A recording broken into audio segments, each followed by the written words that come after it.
I think I did it all in the right places. We just need someone to tell us that you did. If Can you you can hear the people talking? if you can both hear and see us. Thanks, Robin. Hey, Robin. Oh my God, Steph, you did push all the buttons. How many do you have to push? Like 4 or 5? I've gotten it down to 3. You were able to remove buttons? Yeah, somehow. Wow. I made And something. look I at did move that. some things around. You have a whole party with you. The gang's all here. Yeah, we've got like some backstage passes. Oh, good. Thank you, LJ. All right. Well, my gang here has to sit down because my arm's getting tired. Yeah, that was funny for those that don't get to see this part. She was dancing in the background with her troupe there, and then out of nowhere, because we have our mics muted, she just looks at me like, "Oh, my arm hurts." Oh, Well, surprisingly, this turtle, he's a lot of work. I love him to death, but he's a lot of work. yeah. Well, you can't tire yourself out like before we literally even get Yeah. started talking about anything. Oh my gosh. Yes, I know.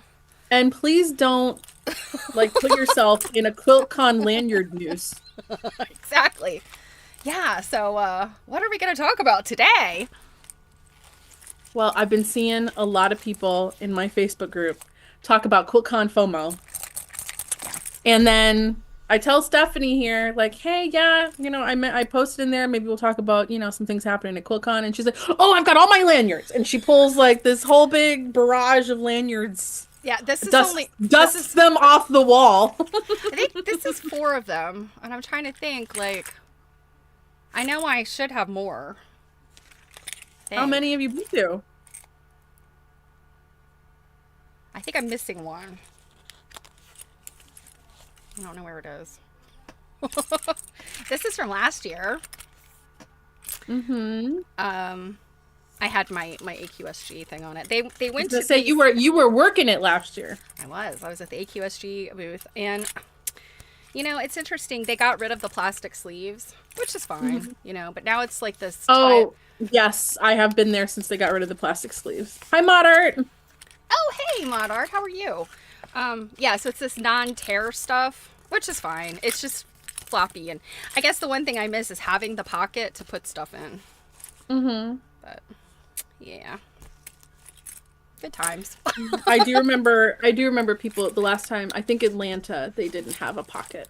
And I remember people being sad about that. But somebody apparently that knew they were getting rid of that, they brought their own adhesive pocket to put on the back of their thing. Oh, on the back. Okay, yeah. I know a lot of people always have those. It looks almost like a passport pouch thing, but then a lot of people make those, and I think that goes back way beyond QuiltCon. I know some of my mom's friends, I guess when they go to Houston and stuff, they would have that with the name badge and then like all the stuff in it. I guess business cards. Back then they were collecting business cards to put inside. Yeah. Oh, yeah, I know where I'm missing one. The year that was QuiltCon from home. That's the one I'm missing. There was a T-shirt. There was no lanyard. Yeah, Marta, I don't think, does Dana have an action today? I thought that was yesterday. She does. Well, is it today or yesterday? It's a linens one. I don't think that there was quilts in it. Or am I wrong? Yeah, I don't think so either. Yeah, it might be today, but yeah, it wasn't one I was really paying super high attention to because it was a lot of other just kinds of textile things. What are you doing? I'm just putting them literally making? I'm putting them all together. I'm going to put them here. So, because if I lay them on my desk, they'll just slither on the floor. The slithering lanyards. Yeah. I have to put them back on my bulletin board. Yeah. Okay. Well, thank you for that trip down your QuiltCon memory lane. Oh, I didn't even really say much about them. Look at this one. This one I had a unicorn. That was a Crimson Tate. She had them that year at her her booth. And then all of the dots are for volunteer hours. Oh. And if you get so many volunteer hours, you would get early registration back in the day. Yeah, this one I had. This was Fabric Addict, and I had my I got my gold star for being a super volunteer. And then this was my first QuiltCon. And where was that? Savannah. That was my first year. The 2015, I think. Wow, has it already been going on that long? Maybe it was 2016. Oh yeah, and that wasn't the first one. Yeah, QuiltCon's been going on for a while. I've only ever been so far to one. I think I'll probably end up going next year in Raleigh. I'm planning on going to Raleigh because it's not a bad drive for me. My dad only lives like an hour or so away, so it's a two birds, one stone trip, you know. Hey, Jan. Hey, Druid. Yeah, so it's, to me, it's always worth a trip when it's that close. So, but yeah, I've been trying not to look at Instagram. Yeah, so if anybody out there's feeling the FOMO, like, Why? I mean, I'm gonna ruin that for you because we're gonna look at Instagram. well, But yeah, I don't why are you mind. I don't mind looking at stuff with friends, but yeah, there is that sense of like, I try not to doom scroll, but you know, it's like late at night and you're like, I should be going to bed, and you're like, but let me look and see, and I'm like, aw, they're having fun, aw. Oh, you're just like, there's a party going on without you. Yeah, people are seeing fun things, and like, you know, I think Cheryl Arkinson, I don't know if you know her, she's a contemporary quilt teacher.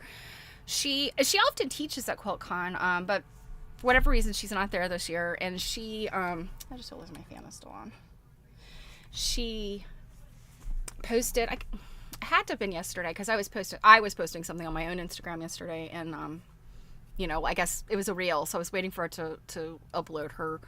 Her thing came up, and she was just saying, like, you know, if you're feeling the FOMO, don't feel the FOMO. There's lots of people that are not at QuiltCon, and you know, honestly, it's one of those things. Like, I think about all of the other like big quilt events, like Houston. Probably the people going to Houston are not.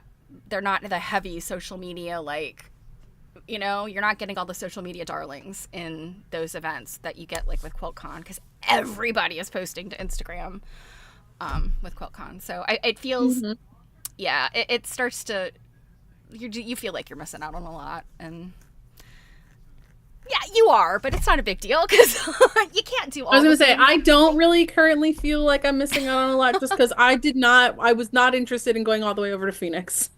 Yeah, you know, if I had the disposable income to jump on a flight, I probably would have gone just for fun, because so many people, you know, so many of our friends were going to be there. But yeah, you can't do all the things all the time, you know. No, and we already have so many things we're already doing this year. Yeah. So, And then I have extra stuff on top of that. You have extra stuff on top of what we're doing together. So yeah, there's things. There's lots of lots of things. like Yeah, so. like you won't even be a human in April. No.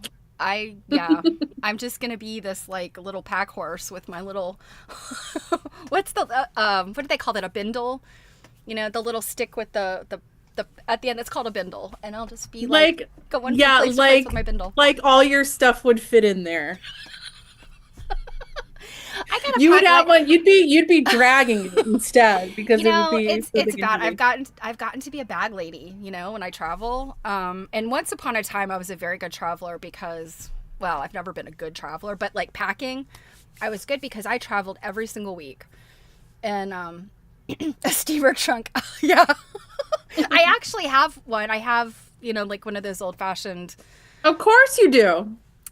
my grandmother had bought like a bunch of them over the years and refinished them, and my mom had one, and I stole it from her because it's flat on top. Not all of them are flat on top, you know. I have one that's got the, you know, you can't put stuff on top of it. It has to sit there, you know, and it takes up space. But I have a flat one that I can, you know, I can stack quilts and things on top. So maybe I need to pull that out for April. Maybe you do. I think that we should look at the Instagrammers, Okay. because we should look at And we're all what in this together, guys. We're here for your emotional support. um, yeah, I'll be honest. nobody I haven't looked a whole lot. Oh, hey, Kate. I'm sorry I missed you over on Twitch. nobody judge my tabs. These are my emotional support tabs. I know I say that every time. You don't have as many tabs as I have open right now. Oh, When one gets and I to actually even have some extra ones open when that one I gets to researching, one ends up with a lot of tabs. Oh wow, that one on the right, the full one, that's beautiful. I love those colors. this one. Mm-hmm. That's gorgeous. Who is that? Then came June. Yeah, I'm not familiar with that person, but that is amazing. I love it. Yeah, I like this video too for like walking Mm-hmm. up the stairs. Yeah, the colors. Those colors are really, really good. Yeah, that's a really cute video too. I really Oh, like is it? that. Oh, this is still the top. It's not quilted yet because I was like, what is Hmm that two-sided? No, it's just the top. hmm Yeah, that's really striking. I don't know where she is too, but that's a really nice space that Like a she's in. loft or something. Yeah, well, it's like a Yeah, I couple don't places. know. Like it's yeah, it definitely looks like a like an industrial space. This one is Audrey Essery, who we saw Oh, speak at yeah, American Quilt Study yeah, Group when we were in and I know Louisville. Audrey. Yeah, that's very different than what she usually does. I had not seen that. I'd seen her other one. This one's Um, Best Original Modern Design Award. Gotcha. I have not seen Best in Show yet. Have you seen Best in Show? I have no idea what it is. Oh, yeah, I've seen Best in Show. We gotta look at that. I posted it in my Facebook group, you loser. Let me see. Let's Look, see. there's like a bazillion trillion people in your Facebook group, and a bazillion people are Here get you go. added every day. Here's Best in So, Show. oh, you know what? I'm sorry. I did see that. I did see that. Yeah, and it's double-sided. Oh, that's amazing. That is amazing. And look, it's a Star Bethlehem, or shoot, what's the other name for it? Why am I completely blanking? Oh my God. I was gonna say we were only reading about 700 of these in our I in have it under my the desk. Yeah, the I star. don't know. What's Did wrong someone with I was us gonna say today? did someone come up with it in the Let me see.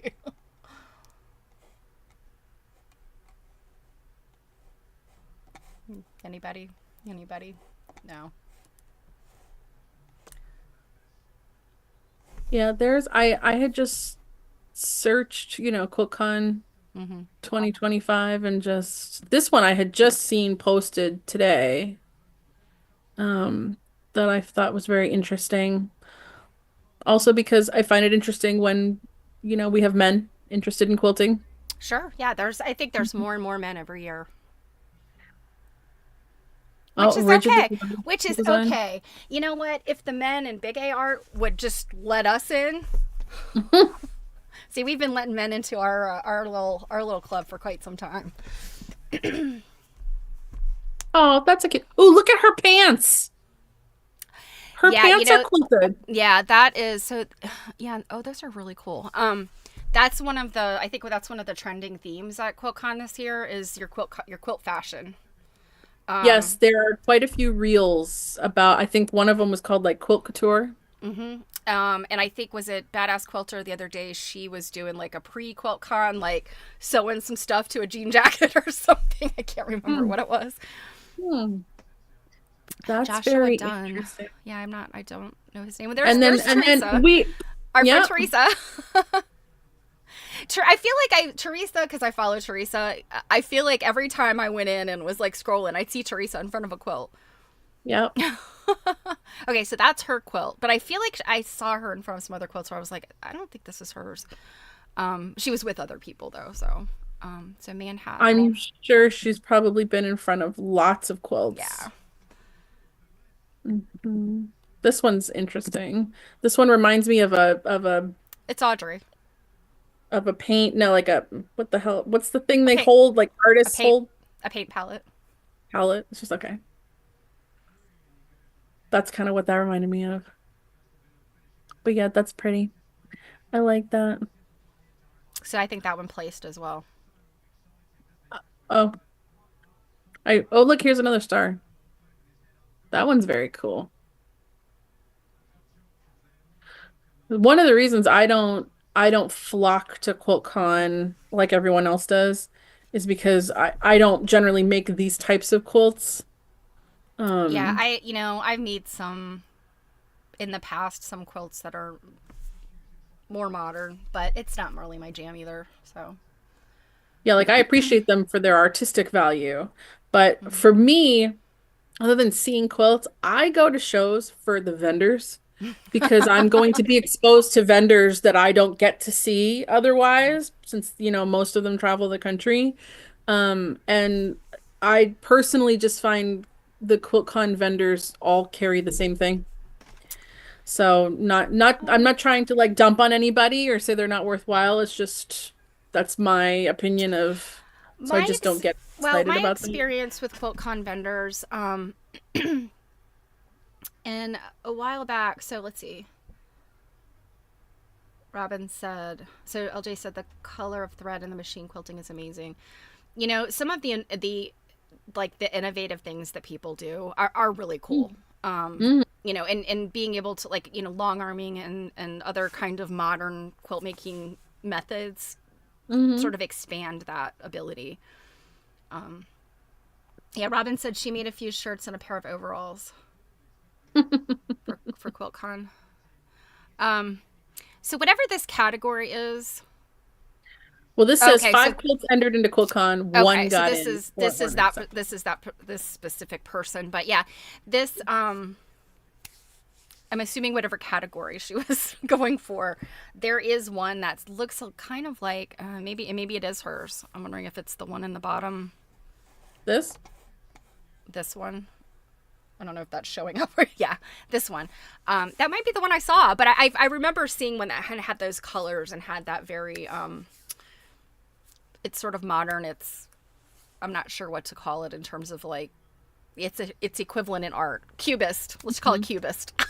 Hmm. But I saw another one that I feel like it looked like faces, but it was the same colors.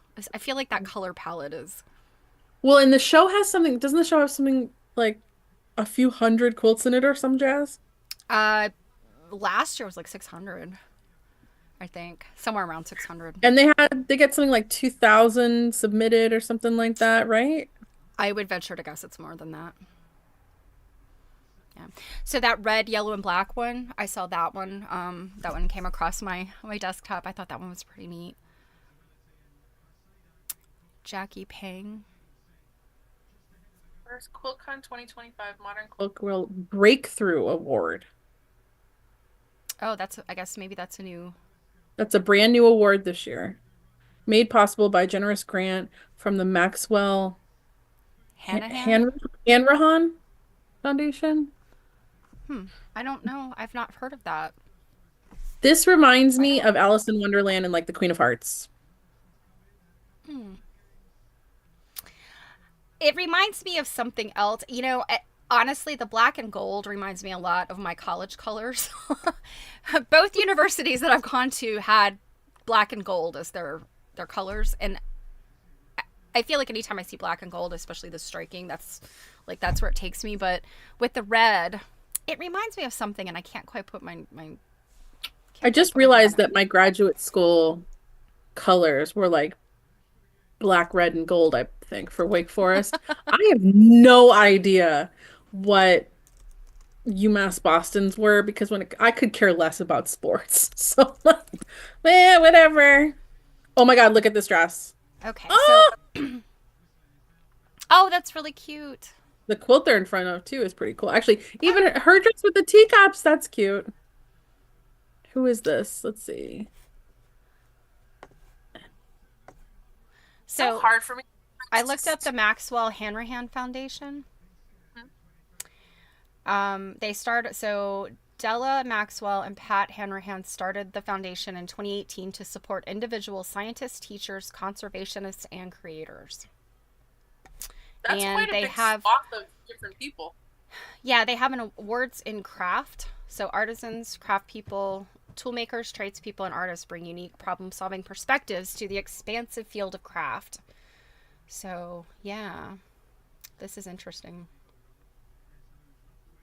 Wow, look at this one. It's all arrows. Their name is not made by robots. You know, that's something I've really, actually, I want to say, might be the person, and I could be totally wrong. She might be the person that I read a very good. Cordelia Nance. I'm not sure. I'm looking it up right now. Like, can we just talk about how awesome It is that her name is Cordelia. Yeah. Let's see. Of course, I'm not going to find it by searching that way. There's somebody that it was something, their blog was something about not made by AI or not made by robots. I'm almost sure that's who she is. She did a really interesting posting about the censorship controversy with the 2 Sakwa quilts. Well, let's see. Her profile picture is a jar of something. Olives? Olives?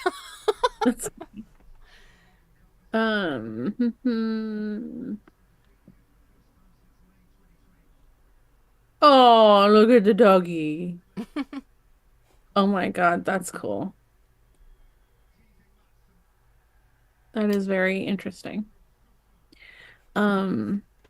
Let's see. Something about Sakwa. Something about donkeys. Oh, she's got Giddy Up.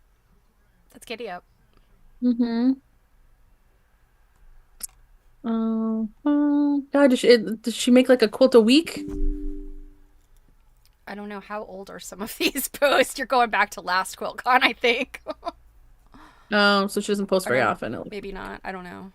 No, that said QuiltCon 2023. How old is this post? Oh yeah, this post is old.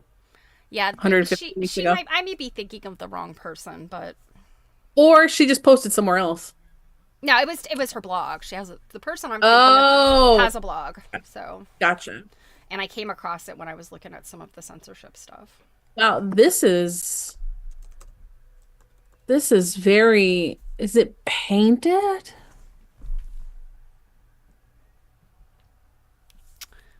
Ooh, look at that. My God, is that all like couched or something? It looks, yeah. I can't tell. It does look like a heavier.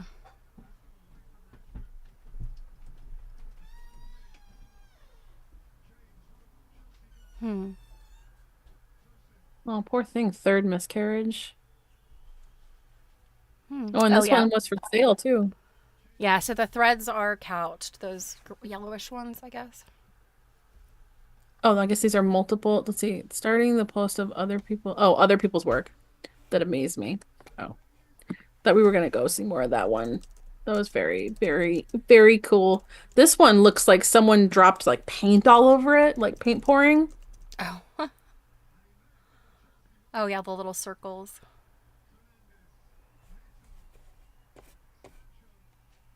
I love the feet in the picture. Yeah, that was a trend for a while. Well, now I can't find this stickin' blog of this person. Oh, this is a pandemic quilt.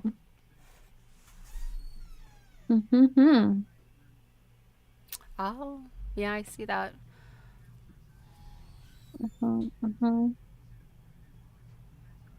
I hope you're watching the chat because I can't see it. Oh. Sorry, guys. I started Googling something.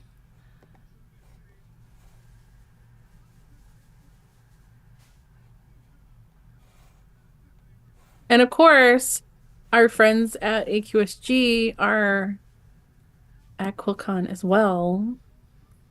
I will show a post by them. That's cool. Let's trade stickers.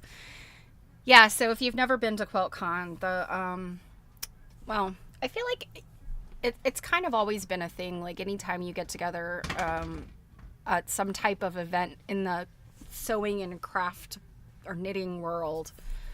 I've been to a bunch of different like events. And This was cool. at the airport. Phoenix Airport. Yeah, that's neat. It's at the local. Is it the Phoenix Quilt Guild? But anyway, so Phoenix Modern.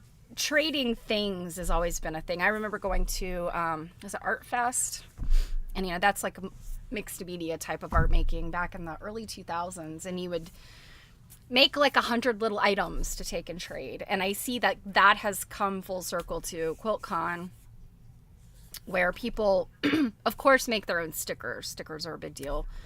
And then last year was the bracelets, the Taylor Swift bracelets. Friendship bracelets. The friendship bracelets that say stuff. So, well, someone asked me like what the deal is with the stickers, and I was like, well, when you consider that I think a lot of the average age at QuiltCon now is more millennial. They grew up with Lisa Frank. Like So did we're the all Gen just Xers. honing in. We're all just honing in on our Lisa Frankness. Especially since we've discovered she was like kind of a horrible person. So we need to like redo that. If you guys haven't watched the documentary about Lisa Frank, woo, Nelly. Yeah. That gold and orange and green and Gold and orange and green. back down a little bit. It's on the left there. Gold and orange and green and pink. This. Yeah, I like that. That's very. You're You looking. like it because you like it because it has pink. Well, yes, I like it because it has pink, but it looks very. It's like a mid-century design. Mm-hmm. The colors and the look. Wow, and this person got all 3 of their quilts accepted. And this one was made for a QuiltCon fabric challenge called Unboxed. And it's for all of us who can never quite color within the lines. By choice or defiance. That's funny. Oh, and she used colored threads too to quilt it. I've noticed a lot of quilters are using colored threads. Mm-hmm. There was one last year that used, I think it was the fabric, not the thread. That was photoreactive. Here's another really cute. So if you took a picture of it. dressing. Oh, yeah, that is cute. That looks like it was probably made out of a quilt top. Oh, it totally was. The first one we looked at was too. Yeah. And a quilt top made out of oh my God, why can't I think of the name of the fabric? Was it double knit? There we go. Yeah. Mm-hmm. Double knit. Oh, look at the That's vest. super hot. Oh, the vest. Kate sent me a vest pattern. I haven't had a chance to pull it out and look at it yet. Yeah, I really like people's. Oh, that's cute. Oh, that's cute. A vest with a hood. Mm-hmm. Ooh, that's really. I like this one a lot. Let's see. Should we search like QuiltCon fashion? I worry about that one Why? because you're likely to see some quilts made into clothing that won't make you happy. So Jessie says, I'm seeing quite a few people with 3 to 4 quilts in this show. I wonder if when they apply, they're scrambled or are they grouped together by entry? That's interesting. So I do know that, I mean, I guess if they're entering quilts and, I mean, they have to enter in different categories. So I don't think that they would be grouped together by entry. They would have been separated into their categories, is my guess. That's that's how I understand it to work as well. Yeah. Now that's pretty wild. A yo-yo dress. I mean, Yeah. when I think about the fact that a yo-yo, it's like those seams are held together with just like hopes and dreams. And like they're so heavy, right? Because like there's so much tension. So like the work this person, I guess, would like have potentially had to do. I mean, she's also got to have a slip or something on underneath Yeah, I'm that. sure she's I see black through it. Yeah, it's like she's got a slip dress on and she tacked, I'm sure she tacked the yo-yos. And honestly, I mean, I I know we've always been down the, like, we've always been flag waving, like, don't hurt the quilts people. But I think things like this, I mean, my gosh, yo-yo, you can buy like probably a garbage bag full of yo-yos for nothing. People don't want them. And those yo-yo runners, I mean, like, what good is a yo-yo unless you're gonna just make it decorative? So Look at this gal. Those are, you like her? She's got pink. Oh yeah. Oh, she's got some good cotton and steel stuff too, or Ruby Star Society stuff. Yeah, and it looks like she made her badge into like a whole thing here. Our friend Tish, she has a great badge thing that she had last year. It looked like she was pulling out again. There's some more people. Oh, look at yeah, those you know, cans. and please don't take this as like me being sour grapes about not being there, but honestly, QuiltCon has become kind of an event to see and be seen. It's almost become like the not the Biennale, but the Art Basel of the quilt world. I was seeing some photos of this gal and her clothing wears. Okay, those are interesting. Yeah, there was a big deal about this quilt behind her, and I forget what it was. Yeah, I haven't run across that yet. But what I was gonna say is, I mean, what a great idea for either using more contemporary quilts to cut up, because I don't think nobody is crying about you cutting up like quilts from the 80s. No. Or, you know, designing your own quilt to work in a garment. And this was used, it says here, an upcycled wedding dress that she added stuff to. I can think of a lot of wedding dresses languishing in secondhand stores.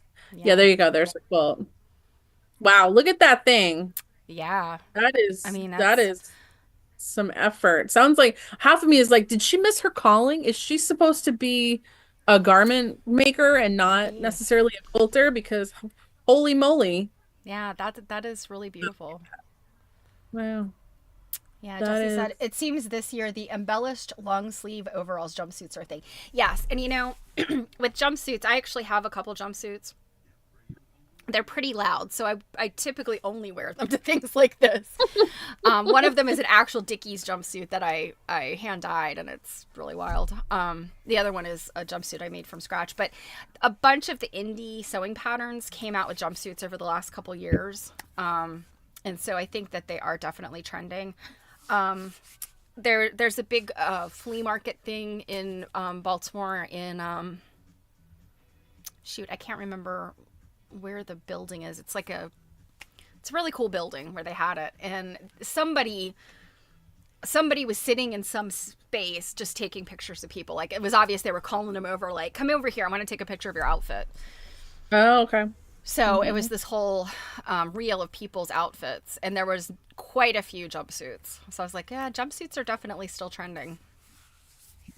Oh, here's some bags people made. So cute. Those are cute. Yeah. Oh, and this is Quilting Daily that posted this. Ooh, look at those wild pants. I love those. They're rulers. They're leggings that are rulers. Oh my gosh, I just realized that. Okay, I see that now. That is so cool. That's cute. Uh-huh.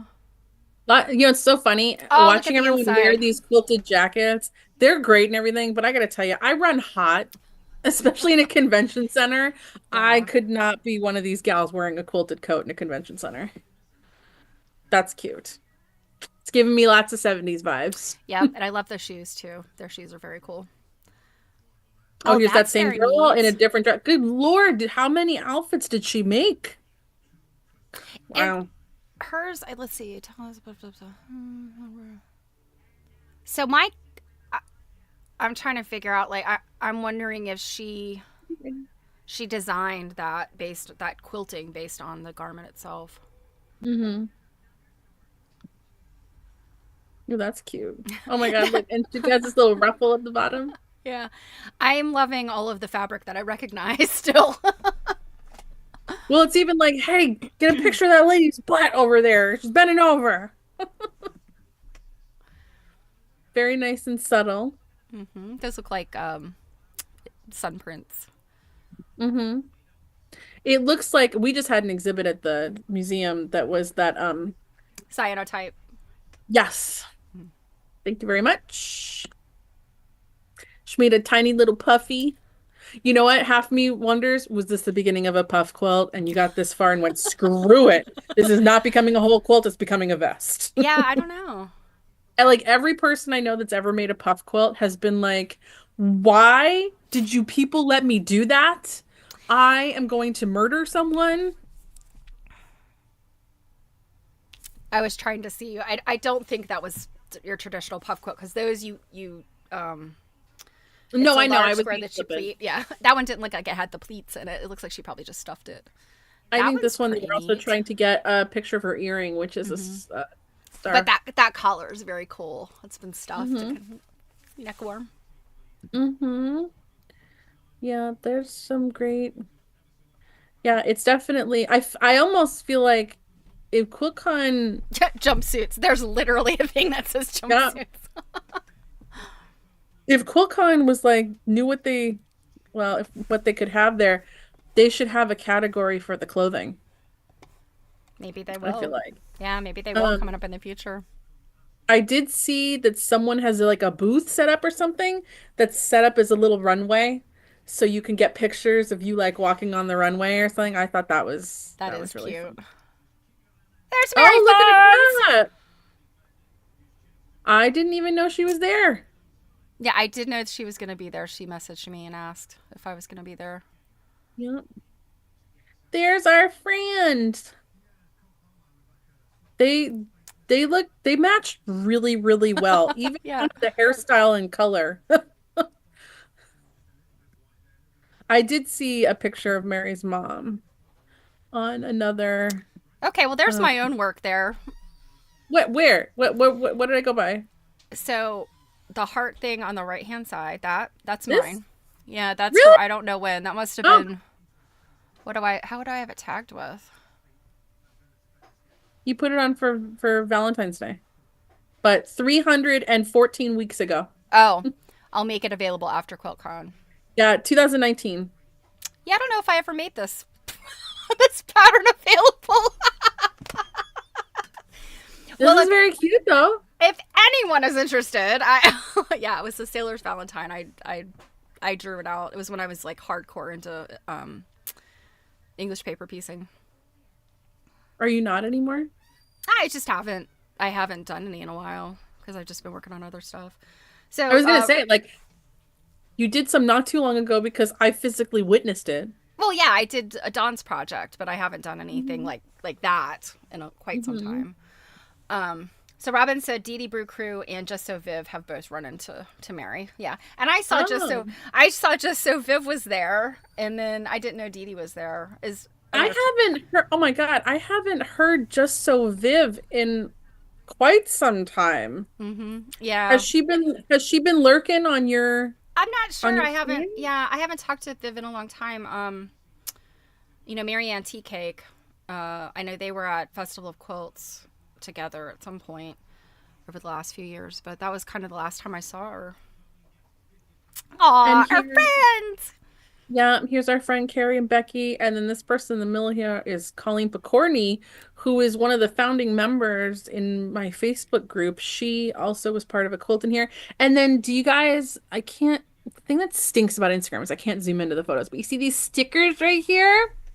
Those were designed by the Stephanie Cake last minute because we were like, dude, we gotta have some stickers. And like, look at this quilt back here. Holy bejesus. And then there's Becky. I actually, you know what I think With the is scissors, it's so cute. I feel like her next set of eyeglasses should have this like heart Heart. for the frame because she has an octagon frame, which is really cool. And I think this should be the next frame. But yeah, that's Good fun. some things going on Weird things going on with my hair. on the QuiltConness. Just sharing that. Yeah. And I will say the other thing I had mentioned to you Stephanie, before us getting on stream, is I have been seeing posts about the AQS show that's going on right now, like at the same time, I guess. And what is it, Daytona Beach or something?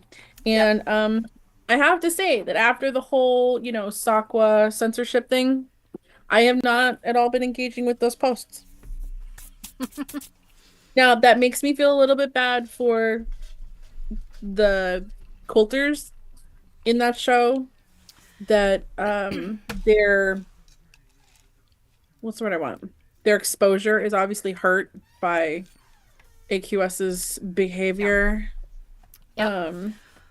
Because obviously, like our friend Amy Pabst, she has a quilt that won something in that show.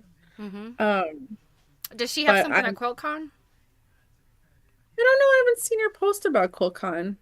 She won an award last year. She had 2 quilts last year, and she won an award. But Yeah, I know something won at AQS.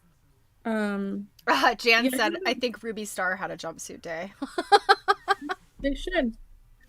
But yeah, there's a part of me that's really like, AQS, like you definitely didn't do the rest of your quilters anything positive by getting such negative publicity. It And is I a know a lot of shame. people say like all publicity is good publicity, and like, okay, but I Well, don't yeah. necessarily I mean, think that that's true in this case. yeah.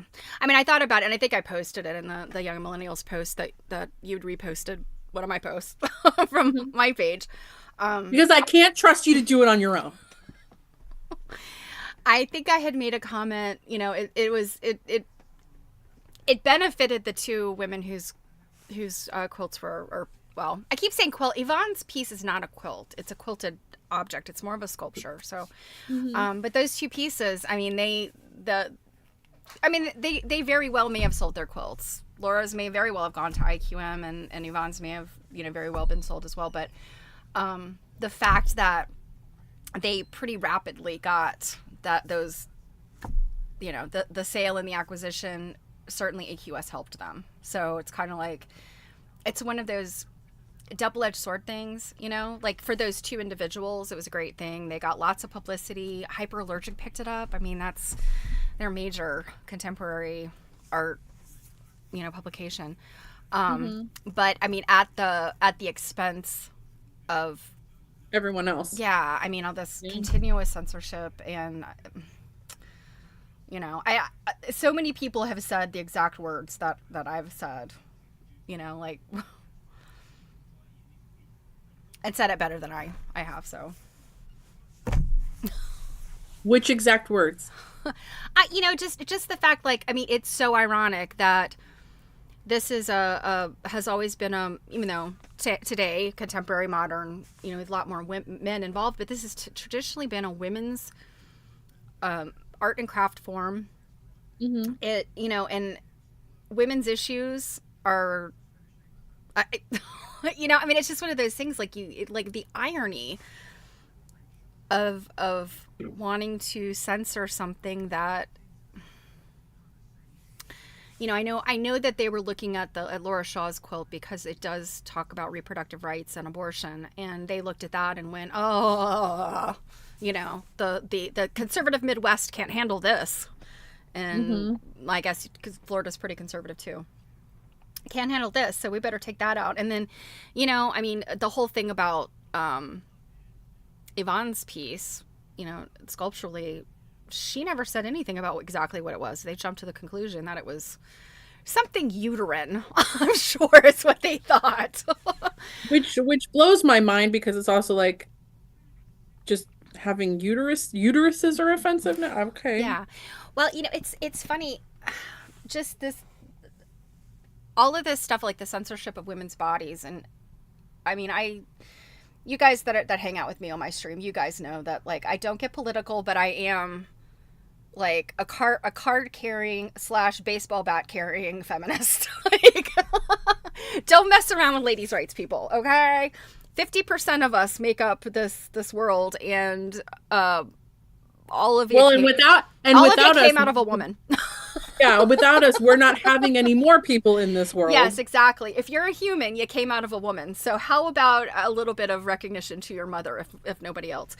But just all, all of this, like this making women's bodies problematic. And it's funny. I was legitimately Googling something. And I mean, you guys know the rabbit holes I go down. I'm legitimately Googling something I needed to find. And somehow I end up seeing this Reddit post where I'm like, ooh, what's this? You guys know I love the Am I an A-hole Reddit posts. So, of course, I go down this rabbit hole reading this post. And I was like, I cannot believe that this post is like a real thing that happened. Apparently, it was this younger woman. I think it said she was 23. And her in-laws have such an issue with her breastfeeding her baby in public. So like when she's come to their house, they make her go to like another room. Well, apparently they come to her own house, her own home. She's feeding her baby in the living room at her own home, and they have an issue with it. And she said she's tried to use like those blankets. I think you kind of like loop it around the mom loops it around their neck and kind of it goes over the baby while they feed. Just for some privacy. She's like, the baby doesn't like that. And so she's like, I'm trying to be discreet. It's like, why should you have to be discreet? Men sexualize breasts. I know lots of boob men, okay? Men sexualize breasts, and it's like, really, what these are for is for nourishing humans. It's for nourishing baby infant humans. That's what they're for, and men have sexualized them, and therefore it's disgusting to feed your child in public. And that's a cultural thing here in the U.S. And, I'm not really sure what the attitude is in Europe necessarily, but I know in other countries, like particularly developing nations, parts of Africa, Asia, if you are a worker that, you can't have your child doesn't go to daycare. It's just completely natural to just, feed them. And especially in places where there's water contamination. Like we are privileged to be able to go, ew, breastfeeding, because it is a very natural and necessary thing in other places. Babies die if they drink contaminated water. Well, babies can die if they drink water, period. Babies thrive when they are, get their nutrition from their mother. So yeah, it's just obscene to me. And anyway, so what this Am I the A-hole was coming down to, like, apparently she was feeding the child, everybody was outside, and she's feeding the baby, and her father-in-law walks in and it's just like, again? Why don't I just walk around with my junk flopping out? And I'm like, wait a minute. That part of you is meant for something sexual. This part of me is meant for feeding babies. That's not the same thing, my man. So no, and it's her house. Don't come over. Exactly. And so, the Am I the A-hole pretty much boiled down to the real problem here is your husband, because he didn't tell his parents to like get the F out when they were acting like this. But I just started thinking about that, and then in the context of these two quilts being censored, and then looking at the history of AQS, and I mean, I talked about this on my stream ad nauseum, but Hollis Chatelaine was one of the censored quilts, AQS. I think that was 2005-ish. Kathy Nita, I think Alicia pronounced it Nita, and I always thought it was Nida, but I don't know. I've probably been pronouncing her name wrong. Her quilts were, and her multiple numbers of her quilts have been censored. So, but her main censorship with AQS was in 2016. And again, these are all over women's bodies. Hollis Chatelaine's, she was a Peace Corps worker in Africa, and she had taken pictures just, in fields and marketplaces and things, and women with their babies. I mean, you strap your baby on and you go to work, I mean, that's just the way it works. And so she'd taken pictures, and they're beautiful pictures of just people. They're fantastic. And she's made them into quilts. And of course that got, can't show a boob. It got me censored on Twitch for talking about it. So I'm looking here as Twitch. I don't think Twitch has given y'all that warning. So yeah, I was there for that stream. I still can't get over that. And you guys, For those, there's a few people on Twitch watching. For you that, for maybe if you've watched before and you've had to click the yes, I'll watch this horrible porn riddled channel, I found out that what happened is when they censored me that one time, they added a adult content tag to my streams. So every time I'm starting like a stream, it's coming up as oh Jesus, I used the P word.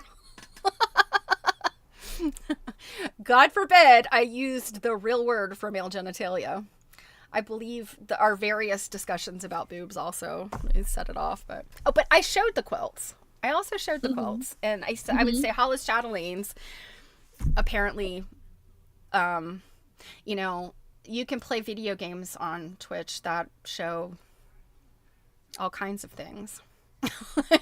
And yeah, Robin said, yeah, every stream on Twitch has a content warning. I found it today. I got it out of there. So hopefully after today, you won't still be getting it. But we'll see. I'm going to have to leave you to your own devices for a second because I really have to use the restroom. So, should you not have taken care of that before this stream? You know, I did, but I'm also drinking like a soda. So, you know, it's just going to be what it is. So you will have to fend for yourself. It's not as if I don't talk to people 4 hours a week on my own. That's true. I'll be right back. And you know, I never eat on my stream, you guys, but today it just was so crazy that I never got around to eating. And my son made me this pizza, so I will eat a little bit of it. Jill and I were in a meeting recently, and somebody stayed off camera because they were eating dinner. And we had a little bit of a conversation about, like, you know, in this day and age, if you have to take a meeting during dinner time, people shouldn't have an issue with you eating dinner. I mean, you think about a working lunch. If you were in an office together, you know, people often have working lunches. So I had to eat something the other day. I was like starving and I was in a meeting, and I told Jill, I was like, yeah, I'm off camera, not because I care whether other people see me eat, because I don't want to sit here and like watch myself eat. I can watch myself talking. I feel gross when I see myself eating. So, yeah. So, what are you guys working on today? I know sometimes some of you are doing housework and things. And I know, LJ, you're often working on binding or finishing something. Ah, half square triangles. Awesome.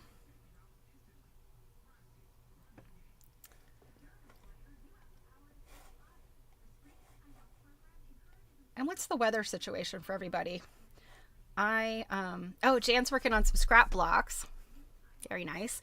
I actually, Jill asked me what I was going to be working on. And besides working on eating this pizza, I need to start printing out and tracing my blocks for my study quilt, which I can't show, but I don't know, I think I can talk about it.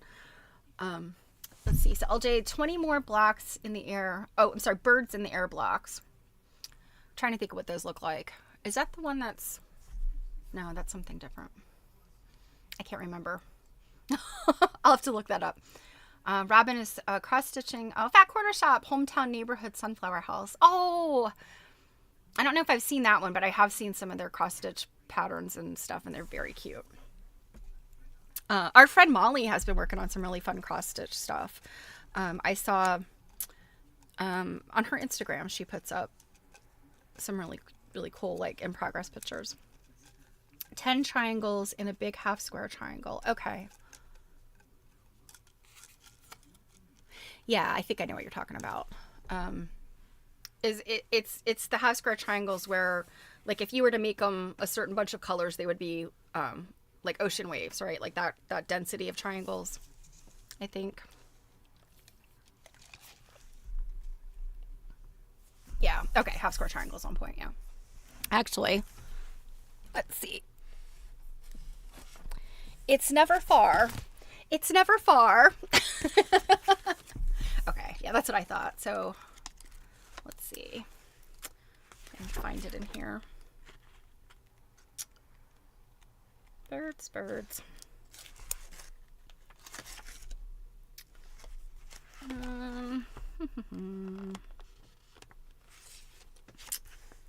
Birds, birds, birds, birds. Birds in a square. Birds in the air. Hang on back. Let's see. Birds, birds, birds. Birds in the air. 260. What was that? 264. Let's see. Get this weird thing out of the way.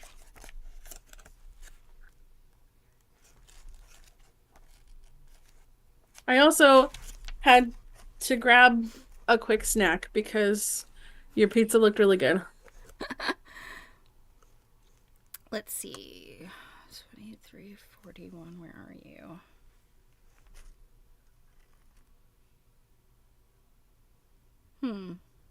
What are you looking up? It's so LJ is making birds in the air blocks, and I think that the version that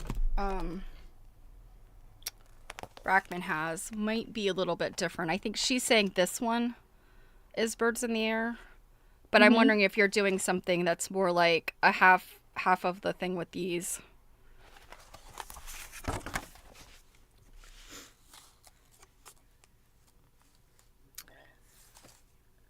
But yeah, you know, I haven't looked in my Brackman in a while, but I have to say, Barbara's brain just amazes me. You know, I know her. I mean, I don't know her super well, but I know her well enough now that her brain amazes me, and just the fact, you know, she's how many editions of this have come out? This is the third edition. Yeah, so this is the third edition. And apparently, like, she spends her days on her computer, Yeah, like sorting files and filing Yeah. things. And... Yeah, she is prolific with this stuff. I was reading. I have I got an issue You guys of can, like, I have like quilts just like hiding in like every space in the house. I can see like one like in the back here. yeah. So And Barbara, that doesn't include the stack that's over here or the bag of quilts over here. Sorry. I have just a heap over there. It's like they literally. Oh, Looks I have like like 5 piles in the room that's over here. we have a It's a problem. lot. We truly have a problem. But I was gonna say I was reading it was 1981 Uncoverings, and Barbara had an article in there about the like the World's Fair winning quilts. She talked about the 1933 stuff, but she also talked about the 1893, 1883, 1893. I can't remember the Columbian Exposition, the one in Chicago. Okay. She talked about those. So, You know, speaking of quilts sitting in this room, there is a box in this room that came from a recent auction oh, that I haven't opened. so interesting. I haven't seen them. Yeah, like, should I maybe open a box? You could. So we got some comments. I asked some questions while you were gone. So let's see. I was gonna say, where are these comments? Because they're not on Facebook. Yeah, let's see. So Kate is ironing scraps, and one just melted on my iron. Pre-washed scraps. One just melted on my iron. Oh no. Oh, it melted? Yeah, it's what does she say? It's it was linen but had some poly stitching that melted. Oh man. God, having melted crap on your iron is the worst. Yeah, you know, and I hate it. It's like you can get that stuff to clean it, but if you have the steam holes, it like gets down to the steam holes and you're like in there. You know, I'm kind of at the point where, and I don't use my iron to iron really much of anything other than cotton stuff. But I recently ended up getting like this weird buildup on it, and I tried that crap to clean it, and it made it worse. So I was just like, okay, so I guess we're just like at this point in consumerism where if you get crap on your iron, it just goes bye-bye because like I tried really hard to save that thing because I liked that iron a lot. But I was just like, it just left more junk on the iron, and it's really frustrating. Yeah, you have to not only get the gunk off, but you have to get the cleaning stuff off. It's a pain. And it also ruined one of my ironing pads because the cleaning stuff it's really like oily and Yeah, I'm it's kind of the same concept of like if you burn something on a pan, like whatever the stuff that's in dishwashing detergent, like, and you soak it, it starts to do whatever it does to. There's surfactants and phosphates and whatnot. I would rather clean crap off a pan any day than, and it's funny, I use like multiple different things. I tried that thing with when you use like salt or something. I tried that one where you use a dryer sheet. Like nothing would budge. You actually, this crap. my experience is you actually have to use elbow grease, like just doing what they tell you to like do this kind of thing with it to clean it. Now, like you have to hold it and like get in the little grooves and stuff, like with the iron on. You need like protective hand gear with the iron on and like scrubbing the crap out of it. Yeah, I just don't want to. You know what I mean? Like, you know how we all have those things in life that we're just like, that is never going to be worth that effort. That's mine. That's one of mine. All right, well, you're allowed to. You're allowed to have that. Yeah. All right, my hair. I mean, I'll save them for you if you want to play with them. Dude, what is going on with your bangs? I need to get them cut. They're long and they're annoying me, and I have this like chunk over here that doesn't want to. I think it's cute that you say you need to get them cut, like you didn't cut them yourself. Oh, yeah, I cut them myself. I need like an overall haircut, so. I do too. I was actually like washing my hair today, and I was like, am I going bald? Like my hair is feeling really flat and thinned and odd. And I was like, it's probably just because my hair dryer died and I haven't like replaced it, because obviously when your hair air dries as opposed to when you blow dry it, it's like got a lot more oomph to it. But I'm like, wow, I'm feeling my hair is long and it's starting to feel like a rat tail, and we're bonding while we're here. Yes. Dude, okay. I totally used the magic iron cleaner and it was junk. It was just crap-a-doo-dah. I've used it and it worked fine for me. So Robin said my maternal grandmother was one of those people that would spend the time. Yes, oh my goodness, yes. My maternal grandmother was the same way. She would sit there and just like scrub a little stain for hours until it was gone. LJ says use some baking soda, but make sure you have the shiny sole plate, not a ceramic one. Yeah. I have several hair dryers around the house just in case. You never know when you're going to need a good hair dryer. You know something? I bought the one that died. It had been on hospice for a long time. Like and like someone had banged it or dropped it, and that back part that covers the filter. It wasn't me. No, it wasn't me. And that back part that covers the filter had come off, and like it was not in good shape. So when it literally blew up in my hand, I was not at all surprised. I had bought one a while ago when I still worked at Kohl's. So 2020, I left in 2022. And I bought one that was like on sale, and it was one of those nicer ones, like Chi or something like that. And I just don't know where it is. And I was like, I really need to find that because I don't want to go out and buy a new one, knowing that there's one hiding somewhere. Yeah, back in the day when I was like super gainfully employed. Wait, super gainfully employed? Yeah, so not just gainfully employed, but like super gainfully employed. I had one of those tourmaline ionic dryers, hair dryers. Fantastic. I mean, like just fantastic. And it cost a lot of money, and I did. I used it for a very long time, and then I dropped it, and of course the stuff. So LJ says they're so easy to drop, and then it's all over 100%. Especially if you drop it in the tub. Just kidding. I've never done that. I've never done that. Usually they last a year. The last one I had waited about 14 years. Yeah, mine probably made it.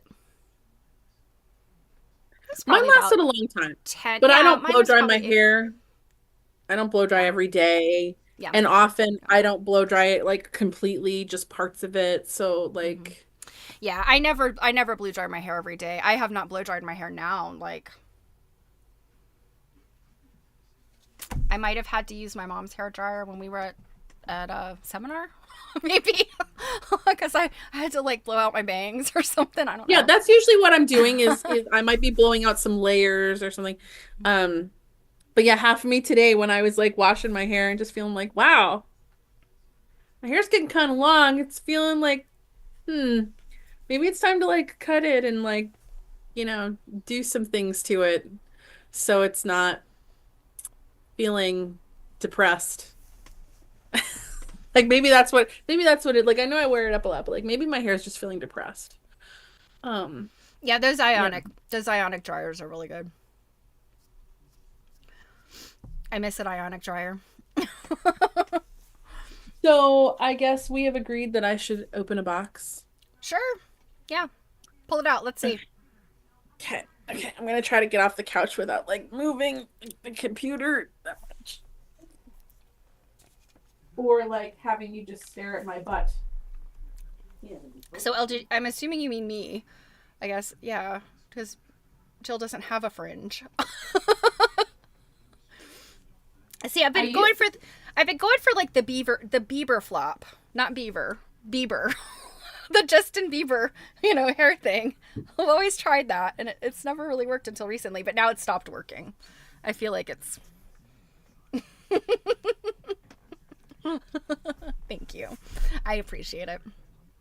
But yeah, I know if I'm going to see my mom in a few weeks, and I'll get a appointment with her hair person. He's actually a family friend, so I like don't even remember what I got. I have forgotten too. But I'm really enjoying the blue binding on this quilt.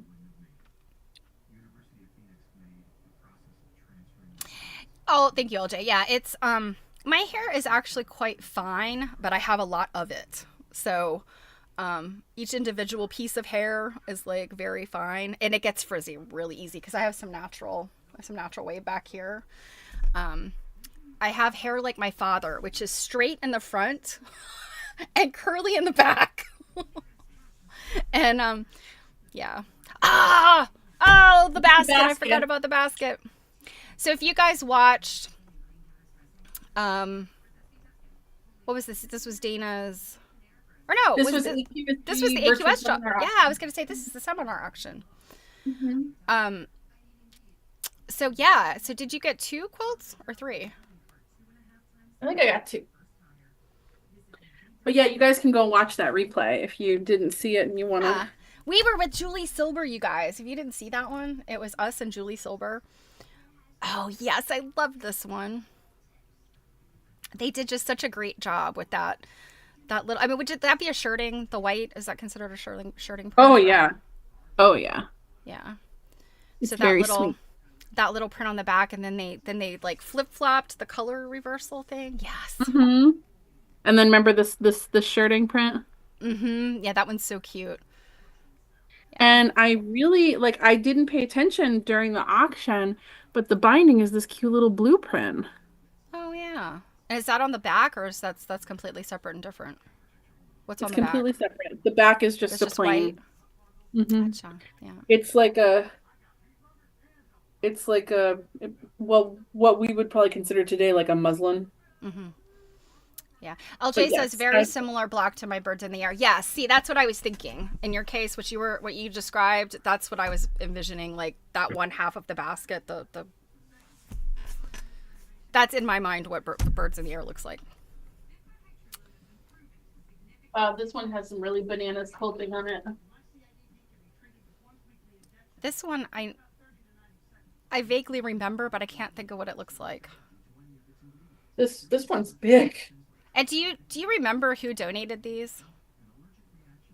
Well, that basket one, Dana Auctions donated. Okay. I don't. This one came from I Lisa know Bouchard Home. Oh, okay. I know sometimes people they don't like to say, they like to be anonymous. Mm-hmm. Okay, Oh my this God, one. it's so big. I can't even. Like my wingspan can't even hold the whole thing up. It's so big. So LJ's wondering, will you be selling these? Or are these your collection? I haven't decided. Well, this one in my hand, I paid a lot for. So, And but yeah, this one has got it's overall, it's faded, probably from washing and or consistent sunlight across of it. And my thing is, it's probably been washed and hung outside, and that's why it's faded. But it's in really good condition otherwise, right? mm-hmm. Yeah, it's got Julie and I, if you go watch that replay, you can see some of the fading here in the brown. It's it's fading in like a classy way.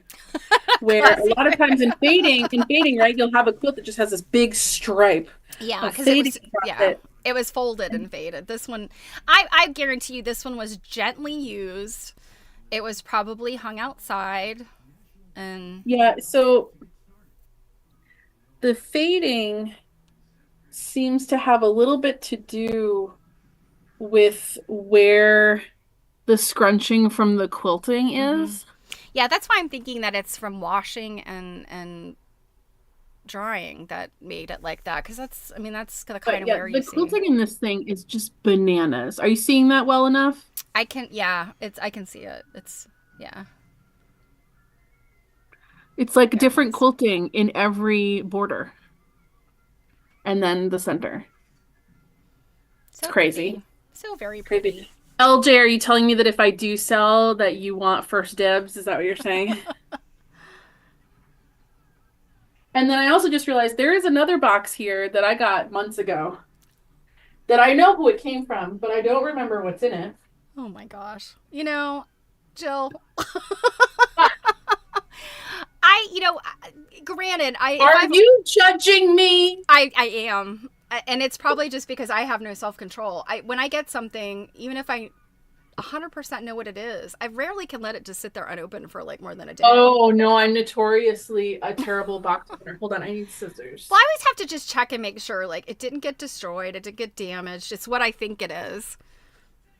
No, I'm really bad at like not always opening stuff. Yes, I'm totally opening this right now with like my little tiny thread scissors. Yeah, I use all kinds of stuff. Even though I have several nice box cutters reserved for package opening, I'm always like, oh, my car keys will work. Oh, here's this push pin. I'll just stab it through the tape. Gotta do what you gotta do, y'all. I'm really curious to know what this is. Oh.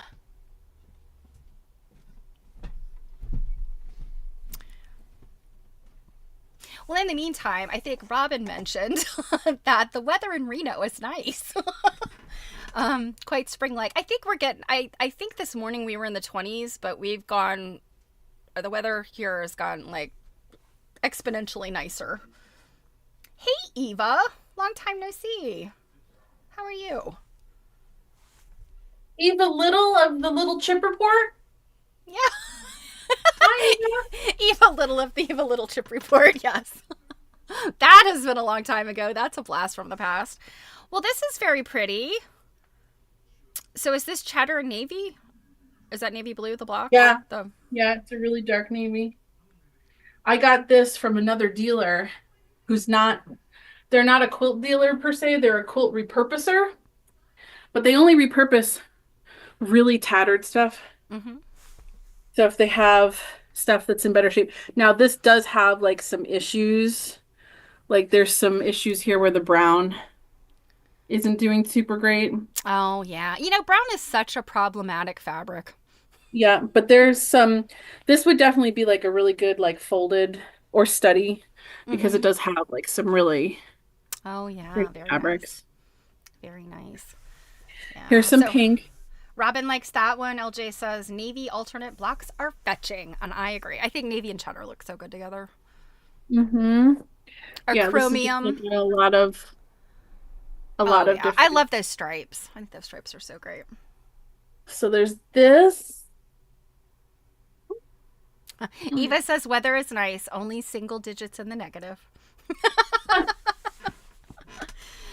Oh, Canada. Oh, I see pinky pinky. Is that a double pink? It's a red. It's a red. Oh, it's red. Okay.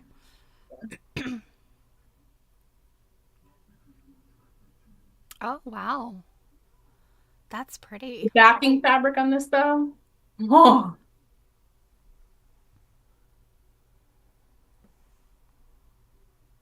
Yeah, it's definitely a reddish color, but yeah, all the blocks and such are the same. Yeah, and like, what But is that print? Like the blue. which one? Yeah, Eva, QuiltCon is this weekend. Some of us aren't there. Oh, I love that blue. That's really interesting. And yeah, that blue would, oh, it's like a green. I thought that was a brown. That read brown from a distance. It's really a, is it like a, No, it's more brown than oh, green. is it? Okay. It looks kind of like an olive color. Yeah, a little bit. But the backing on this, So that's a print too. Oh, that's pretty. Oh, and that's a little gingham, the gingham binding. the binding is just a front to back. Oh, it's a front to back. Okay. Yeah. Okay. All right. Hmm. That's really pretty. What are the dates on those? You know what? I don't even remember. When in She doubt, might, 1880. yeah, she might have not even dated it to be honest with you, but like this blue looks pretty 1880-ish to me. Mm-hmm. Yeah, I always feel like when in doubt, if you think it's probably 19th century, just go with 1880. And if it looks really old, 1860. You're probably safe. So yeah, there's another pile of quilts I need to fold when we're done. And are those what is your intent? Are those for study The ones or those two that just came in. say they're for inventory? Yeah, I'll probably sell those. Yeah, you can see now you can see one of the boxes up on the chair there. Because I'm just like, I will fold those later. I will really fold them. Now, whether or not they go anywhere after the folding, they're usually neatly folded. Each stack is something different. Occupational hazard. Yeah, I have the problem of getting quilt stacks too tall, and that's never good. You know, because that's bad for the quilts on the bottom. They're getting squashed. Yeah. I do have a table in the other room that I set up when I came back from that Mid-Atlantic antique show. Yeah. And I used that table just to unpack the quilts from my car and just so they had just a spot to go because my quilt room is on the third floor. So carrying a bunch of quilts down from the car up 2 flights of stairs all at once is a lot. So I'm like, they can rest here before we start bringing some up. Well, it happened that like I just started listing quilts from that pile, instead of like going and putting them away. I'm like, I'll just put these online. And then what happened is I was bringing more in from going shopping, elsewhere. And I started processing them down here instead of bringing them upstairs to process. And that stack has just gotten larger. So you have two areas of quilt inventory. Your room and your dining room. Do you guys want to see? Do you want to see it? Yeah. Okay. No judgment. Okay. Don't be all listen. judgy wudgy was a bear. Okay. Like, We don't judge. We listen and we don't judge. but I know that that's not true. Okay. If you're If brave enough. I'm gonna turn my camera off for a minute just so people don't get sick. Although I've somewhat locked myself into this room with the box of quilt side that I just opened. Yeah, If you hear a crash, you guys don't get to see what's back here. There are quilts and scary things and piles of stuff. Actually, one time, early in my streaming, one of these fell, and I was like, it was like, you know, don't pay attention to the lady behind the curtain. So, for anyone curious, that's a really tall. This light behind me is an antique light. Here's a stack of quilt tops. I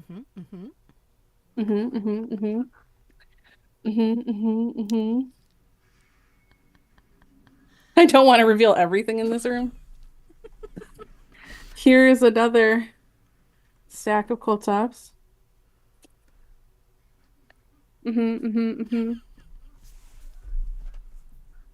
Ooh. Here's another stack of quilt tops. Well, not quilt tops, these are actual quilts. Yeah, I was gonna say those look like quilts. Yeah. LJ said, "Wow," or is that judgy? No, it's not judgy. Yeah. So if anyone wants to offer to schlep them up 2 flights of stairs, although I do now just try to kind of work from this pile down here instead of necessarily stairs. Do you know what you have in? Do you know what you have in inventory now? Like how many? Over 400. Okay, I knew it was around 400 at one point. Well, no, I can't find you a number because I do have a pile that's not processed yet. Over 400. LJ says, "Oh yes, work from that pile." Yeah, so well, if I'm working from the pile, I only have to bring it up like 1 flight of stairs to photograph. So I try to do that first. See, I'm imagining like, I mean, I do have piles of quilts I carry, you know, upstairs, downstairs. Mine really is more carrying out to the car to go to the storage unit.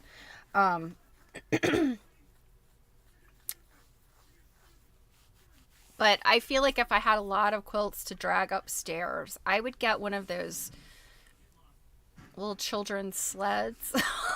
Those ones that are like a little Tykes sled, so it's like very smooth on the bottom, and then pile it with quilts and then just trudge up the stairs with it. Ideally, what would be fantastic is to maybe get like an office space that can be photography. Yeah. And where they live. Because I do kind of fantasize about that a lot. I do like the storage system I've created upstairs. But that room is not good for photography. It doesn't get good enough light. So I'm often doing photography in the master bedroom. There will be another bedroom that will eventually be really nice for photography. Because it's like it's one of those like kind of 3-season like sleeper porches. And you know, things won't be like disturbed out there, but you need a work shed in the backyard. Yeah. You know, I love this space that Quilt Folk leases from the Iowa Quilt Museum. That top floor. They have, I mean, it's beautiful light. It's you know, it's just a nice space. I mean, the Quilt Museum was honestly amazing.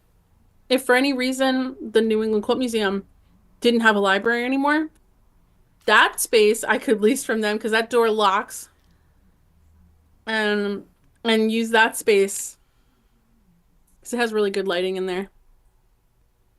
Nice. Well, just a heads up, y'all. I'm clearing this room out and I'm bringing my things here. I'm sure your executive director would love that. Hey, if I was paying her money, I'm sure she'd be like, okay. Yeah, just like my husband loves when there's a new quilt in the house. He always says, what are you getting rid of to have that, you know, to give space to that? And I'm like, no. At a certain point, I'd be like, you, honey, I'm getting rid of you. You. You're about a stack of 12 quilts. Yeah, you're like, I can now put all this crap on your chair. I always joke with Pam and Laura at the museum, the curator and the collections manager. You know, like, hey, if you guys are doing a exhibit or something and you need something to fill a gap, I'm like, I'll loan you something, you know, ask me if I've got. So I can just imagine like walking into my studio in there one day and I open the door and both of them are in there like looking through everything. Like, do you have something that has blah blah blah blah blah, blah on it? Yeah, so yes, I can see Pam Weeks on her knees with a lockpick. Hey, Leah. So Leah said, just remember, some of us have quilts and tops and then ad blocks and all the other stuff like clothes, etc. And some paper stuff too. I'll never judge, yes. You just keep in mind described too. my cutting table back here is just... Keep in mind too, all you were just looking at were some quilts and some tops. I also have needlework tools inventory as well. Most all of that is already upstairs. How do you keep that stuff? Do you pack it like in boxes, or how do you? Because that's all like little teeny things. I mean, I know I use. Well, I have like, some of those. and... You know those pretty inexpensive plastic drawer containers that like it's like a cube and it might have like 5 little plastic drawers in it. Mm-hmm. Mm-hmm. I have some of those. Oh, okay. They're upstairs in my third floor room there. There's a walk-in closet that I put some shelving units into. They're the same shelving units that are in the room that hold the quilts. They're usually tall, and they go in, people put them in their basements. They're plastic. Mm-hmm. We just took them apart. So it's 2 and 2 because the ceiling upstairs is slanted, so I can't put, well, so half of them are, so the one half of it's outside the room. I've got some more, the other half is inside the room. So there's shelves, and I'll have things on there that might be like small boxes that hold, like everything's got a tag on it, an inventory number tag. Oh, gotcha. And then yeah, and then remember when you and I were in Pennsylvania, I haven't like organized it yet, but if you recall, in the like vendor area of that store, I bought some vendor cases that have little cubbies in them. I just haven't like put stuff into that. Gotcha. There's some there's another little like shelving unit in the room that has a lot of a lot of those Chinese ceramic pincushions on them. And stuff like that. Then there's another little, I have a thing of wicker drawers that have a lot of loose blocks and things. And then there's a lot of things that haven't been organized and put away, because that in and of itself is a lot of work. I do like that work. I do like the organizing it, moving it around and this and that. But I don't know about y'all. My motivation lately to do that business stuff, because for one, I am heavily involved in volunteer crap between New England Quilt Museum, AQSG,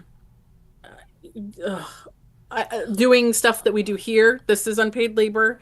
I'm so heavily involved in all of those projects going on. It's not that I don't have time. I definitely have time. I'm just, with the state of the world and things, I'm often just like, my physical energy, it's also winter. My physical amount of energy is just kind of like, meh. Especially if I've just like cleaned the kitchen or something. Yeah, I got it. On a lighter note, Leah said that she was able to get Alicia connected with a Virginia quilt that will be donated. So is it the same quilt you described to her, Leah, when we were on? Do you remember that? That's really exciting. Yeah, that is exciting. Yeah. Yay! Yeah, because that was an early quilt, right? And I know she said she doesn't have a whole lot of super early quilts in her. Yeah, that is so cool. We are responsible. We are responsible.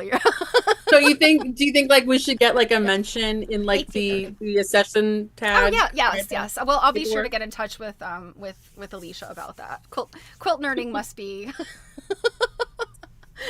Speaking of Quilt Nerding, For I don't know if anyone is a subscriber of Friday Fiber Arts newsletter.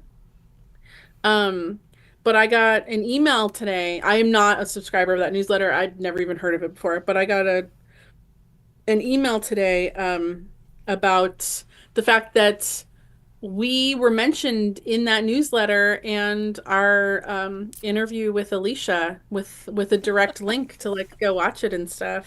I thought that was really exciting. I did not reach out to them. I don't even know them. Alicia Yeah. says it wasn't her. Yeah. Well, I do get assumed the it had to be her. newsletter. I do get the newsletter because I subscribe to Fiber Arts magazine. But I had to tell you to read it. Yeah, and that's terrible. I'm so terrible with newsletters. Like I'll skim them sometimes and see, and I just with QuiltCon, there's been a whole bunch of stuff coming out, and that one came out, and I kind of glossed over it, but I hadn't deleted it or anything. And when you told me, I was like, yeah, I do get that newsletter. Why are you asking me? Because it's not quilts, it's fiber arts. So anyway, yeah, that was really cool. That was pretty exciting when somebody picks you up and you're like, that's really exciting. Well, and it was the New England Quilt Museum. It was a New England Quilt Museum board member that emailed me and had watched the interview with Alicia and then had been like, "Hey, I saw this thing," and I was like, "Oh." Speaking of, Yeah. LJ was like, "I wish I could do something to help with my complaining about like being overworked, not paid, not losing motivation." LJ, other than physical labor to come and help, I can tell you specifically, probably one of the most motivating things would be if if we were at a point already where we could be getting like ad revenue. We're not. We're quite far from being able to get ad revenue. But if we were at a point where there was like consistent funds coming in that would take some pressure off of the fact that we don't make a living doing this, that would be helpful. I will say, I won't name names in case they don't want their name named, but we did get our first on that Buy Me a Coffee account that we have that's always in the description there. There's an option on there now, apparently, to do a monthly payment. And we got our first one at the beginning of the year by someone who pledged a monthly payment of $25. So that was, and to that person, but that was very exciting. So Leah says we're famous. Well, hardly. in the whole scheme of things, I used to joke, well, Cake, I'm a Z-list celebrity. I think we've managed to like elevate at least my brand to like, I'm like a W-list celebrity now. Up a few rungs. Yeah. I mean, maybe we like to have fun, what? We like to have fun, I mean, yeah. No, we're just here to have a good time, and we're here to make everyone feel better about their quilt stacks. Yeah. LJ says our enthusiasm helps her so much. And yeah, I mean, sometimes I know like I'll be having a bad day and I'll get on my stream, or, Tuesday nights, I think sometimes I'm like, oh, I'm so tired. But yeah, it does perk you up to be with friends. So yeah. Well, and especially, I just realized I have to plug myself in. Especially I had said to Steph numerous times, like I felt like we'd gone a little while since doing one of these.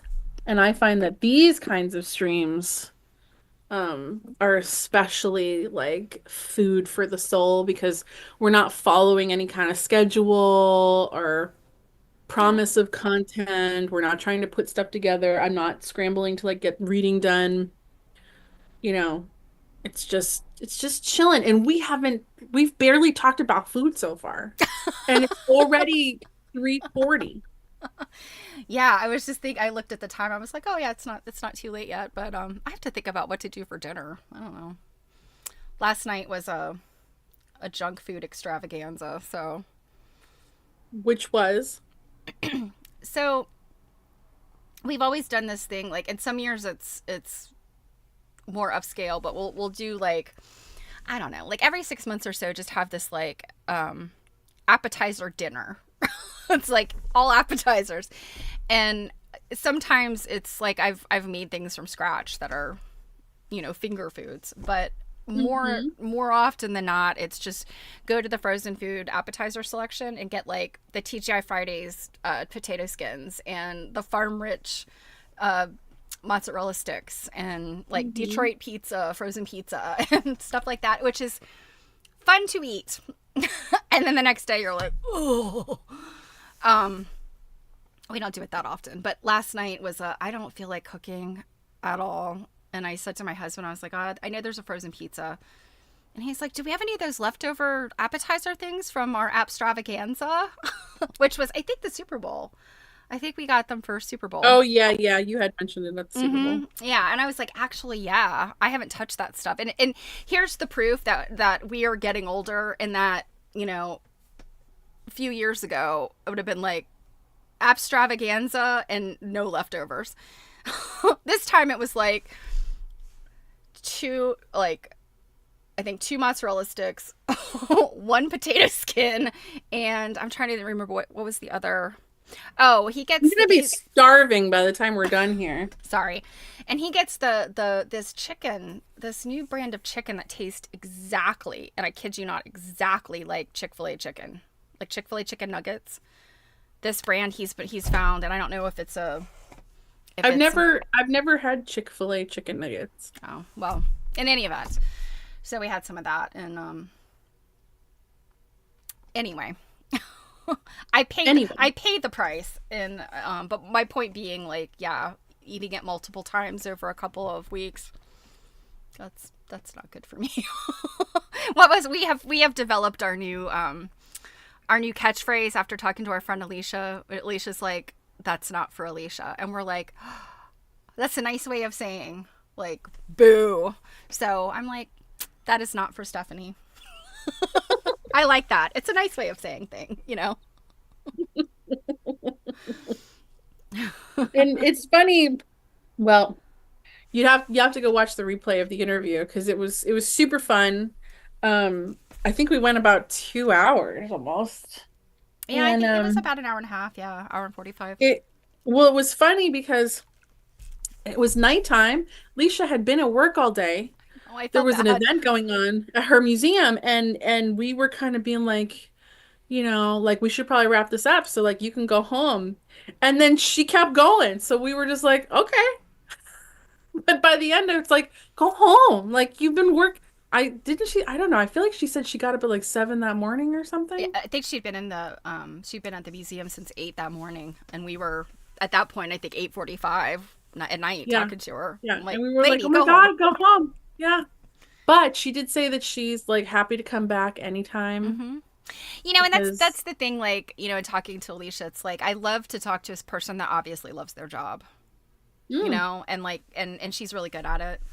LJ said she had many intriguing things to say, and I agree. She's a super smart person, and I've only known her for a couple years. Yeah, I mean, I first met her in Louisville, so I guess I've known her about a year and a half.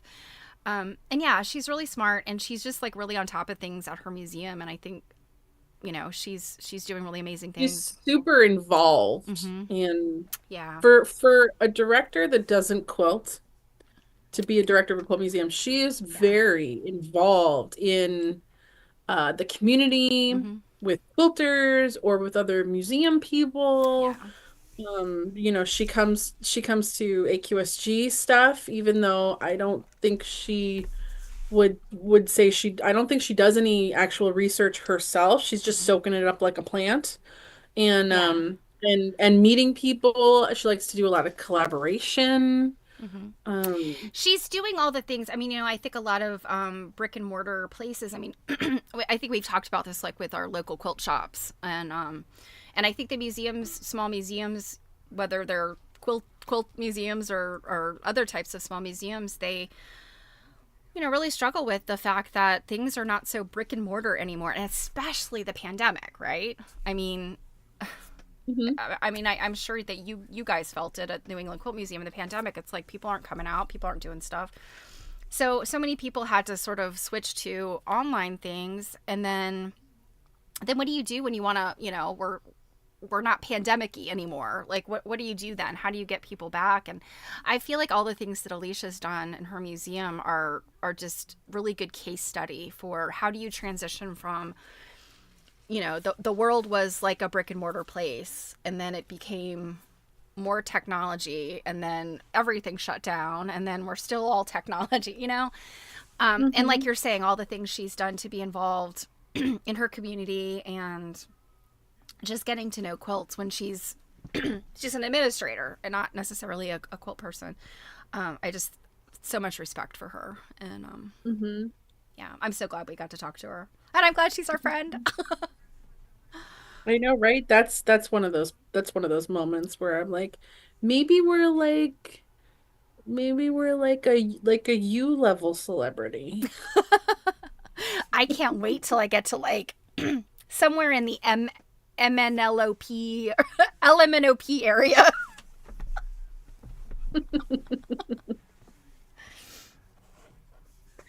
Yeah, I mean, ultimately, it would be really exciting if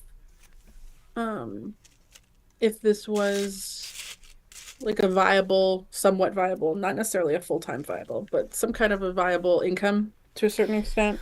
Because I'll tell you, Stephanie and I, we get invited a lot of places already. There's a lot of museums and institutions and things where people are like, come out and look at our stuff. Now, they're not going to pay to bring us out. We're not popular enough for that. And I like that we don't have to demand that they pay to bring us out, because that could actually mean we don't get as many invitations. But the fact that like places have been inviting us in and they're not expecting anything monetary from us per se is really exciting, but we have to pick and choose. Like, we can't go to everything because of the cost of traveling to get there. Yeah. And that stinks. It does. If only everything were free. If only my good looks could get me everywhere I want to go. Yeah, why are you slacking? Yes, Jan just said it. We need to like and share our content. Indeed. Yeah, you know, I mean, that's what I've always said, and I think this is just something that I have to be reminded of it too. But, you know, when you're looking at online content, you have to like and share. You know, like that's the currency of this. So, well, comments too get even more algorithm love than just the liking and the sharing does now, because it's showing actual interaction and not necessarily quote bot interaction. Gotcha. Yeah. I guess it won't. I just remembered yesterday all the topics we have covered. It's an outstanding masterclass. Jan, and subscribe. Yeah. Yes, subscribe. Yes, definitely subscribe. The subscribing on YouTube here is what gets us to a point where we can get money for ads. We need 500. We got to have 500, and well, 500 we can do subscriptions. Right. 1,000 is to get ads. 1,000 is monetized. Oh, sorry. Yeah. So I knew that it had to do with number of subscribers and number of hours watched. So. Oh yeah, no, that other stuff is on top of the other stuff, but we aren't having a hard time hitting those numbers. It's the subscribers that is I don't know, just in terms of familiarity with YouTube, I know it's confusing sometimes. I've noticed, you know, if you're not somebody who's like across a whole bunch of different social media channels, some of them call stuff different things. So like if you follow me on Twitch, you know that as a Twitch subscriber, you have to pay for that. If you don't want to subscribe, then yes, Leah, exactly. So you are a Twitch subscriber. Yes, and that is something that you have to put your credit card in for, or your Amazon account on Twitch. And if you don't want to pay for, you know, do a paid subscription, well then on Twitch you just follow.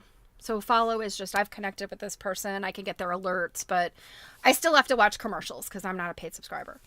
Here on YouTube, well, we're on YouTube and Twitch at the same time right now. So on YouTube, you subscribe, that's following. That's just getting the notifications.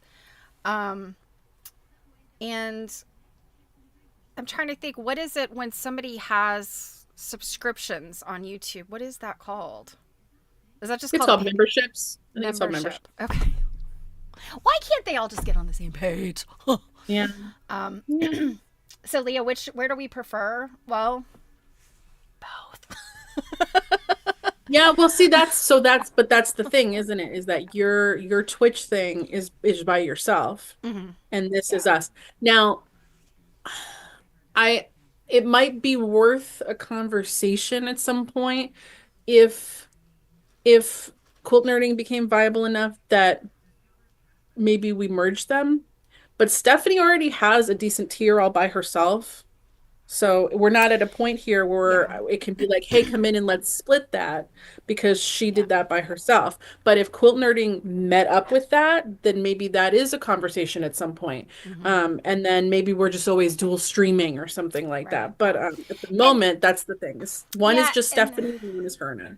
And Leah just also brought up that some people have premium accounts on YouTube. So you don't get commercials. Yes. But I think that doesn't matter in terms of like if we get to the point where we can monetize. If we get to the point of getting people ad that revenue, have YouTube Premium, the YouTube content person still gets a piece of that. It's a tiny piece of it in lieu of the commercials. Yeah. So it's just, the thing is, I know people have asked me about, why do you stream on Twitch? And I'm like, I'll be honest with you. It's because you can monetize it right away. I only had to have 50 subscribers to turn on ads. And so it's pretty easy. Now with Twitch, I mean, I love having paid subscribers. Don't get me wrong, you guys. Like, I love having paid subscribers. It's just, it's like you love me and you're willing to pay to watch me. Like, I love that. But the ads also give me a little bit of money on Twitch. So it's like, Yeah, one of the pros and cons is that it takes longer to get monetized on YouTube, especially if what we're doing is so niche. Yeah. So you hear about these other channels that blow up pretty quickly, and it's because like for a maker channel, they can blow up a lot faster. There's a lot more makers out there than there might be people that are interested in what we do or that don't yet know they're interested in what we do. But anyways, yes, that's what we're trying to do. Once we get to the point of being monetized on the YouTube side, we actually get a bigger cut of the money than Stephanie does on the Twitch side. Yeah. So that's part of the argument for why we didn't just automatically put this on Twitch, is because there's some give and take. And since we're two people that would have to split things further, and that's assuming we even got to the point of really being able to take money in. If it just covered us going places and doing things, I'd be okay with that. But since we have to split it more, then we want to be somewhere where we're getting a bigger cut of things than Stephanie would get on Twitch by herself. Yeah. They keep like what, 50%, I think, on the subscriptions. Yeah. And their ad revenue is based on a whole bunch of other different things. Yeah, I think for YouTube, I think we get to keep something like 70%. Yeah. So and the question of Patreon, yes, that is something that I am considering, and I've kind of already started with some stuff. But with Patreon, I mean, obviously, it's content that you want special, like that nobody else gets any other way. And I'll be honest, I follow lots of people that do Patreon content. And I know one of the big things with Patreon content is ad-free stuff. And I'm like, I don't know. I feel like that's not enough. I feel like with Patreon, it needs to be something that's really special and different. And so, yeah. But I that is something I'm definitely considering. Yeah, for your back content, for sure. Because that's one major drawback to Twitch, is it's only live streaming. You can't upload videos. That's one thing we like about YouTube, is we can upload videos if we have to be on vacation, and we want to make sure that you're still getting content. We can, just upload a video to run. And then for Steph's Twitch, her videos are gone after so many days. Yeah, I think it's like 60 days, I think. Yeah, so then where does that stuff go? So that, that's right now. She has it living on a YouTube. But I archive it to YouTube. And so that's the thing, because I archive to YouTube, I could be archiving privately to YouTube and make people pay for that. And I don't feel good about that. I'm like, the live and the subscribers being able to skip commercials and that kind of thing is, I like that, but after a while, I think it's okay to put that stuff on YouTube, and I don't know. Let it be. I think, yeah, I mean, there's a lot of like, I always think about what is the value of, I subscribe to a lot of podcasts, and they'll put the podcasts on Patreon where you can get them early and ad free. And I'm always kind of like, well, that may be valuable to some people. I don't know that it's necessarily valuable to me. So there's all different kinds of like the people that I think that would want to like show up to your Twitch, for example, are the people here that want to interact with you live. mm-hmm. If someone just wants to have you on in the background, like a podcast, then that part probably doesn't interest them. Mm-hmm. And they might just be like, no, YouTube's fine for me. I like the idea of being able to cater to all those different kinds of viewers. Yeah, and that's why we throw a lot of spaghetti at the wall to see like what lands. Like, what do people say? Like, oh, I love this. Mm-hmm. Because I mean, bottom line, yeah, we wanna make money off of our content. I mean, that's like that's just this hustle culture we're in. That's how a lot of people are paying the bills. But I don't do this because of that necessarily. Because that wasn't your drive originally. I have not made money off of this. So. But yeah, I mean, it's for me, it's really just about like what we said earlier. It's just like coming here and being with your people and, having a good time. It like perks up your day. It gets you motivated, gives you ideas. You learn about things. I opened up boxes that would have sat here. That second box I opened, I got in like December wait, it might have been December of last year. What? Are you kidding me? I knew what it was. Wasn't anything like but that. What if something had happened inside there that you didn't know about, and like you needed to like yell at the post office or something? Like, I mean, that's a risk, but the box was in really good shape. So like if the box looks problematic, then I'm more likely to be like, but no, the box was fine. I got them, like I said, I bought them from another dealer who was trying to just offload them. So, okay, I will never judge you on your piles of quilts and stuff. I will judge you on not opening a box for a year. Yeah. I mean, if we're gonna play that game, I might have others.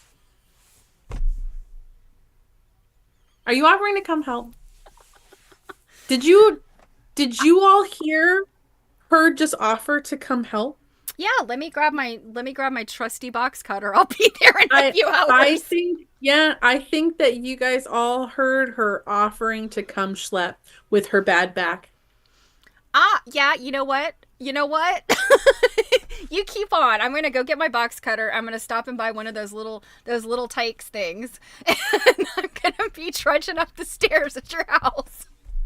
You're not going to be trudging up nothing right now. You're going to be ice skating outside the house because we are still covered in ice. Oh. We're starting to melt today. But yeah, LJ just said addressing boxes to Jill must say open now, not later. No, that being said,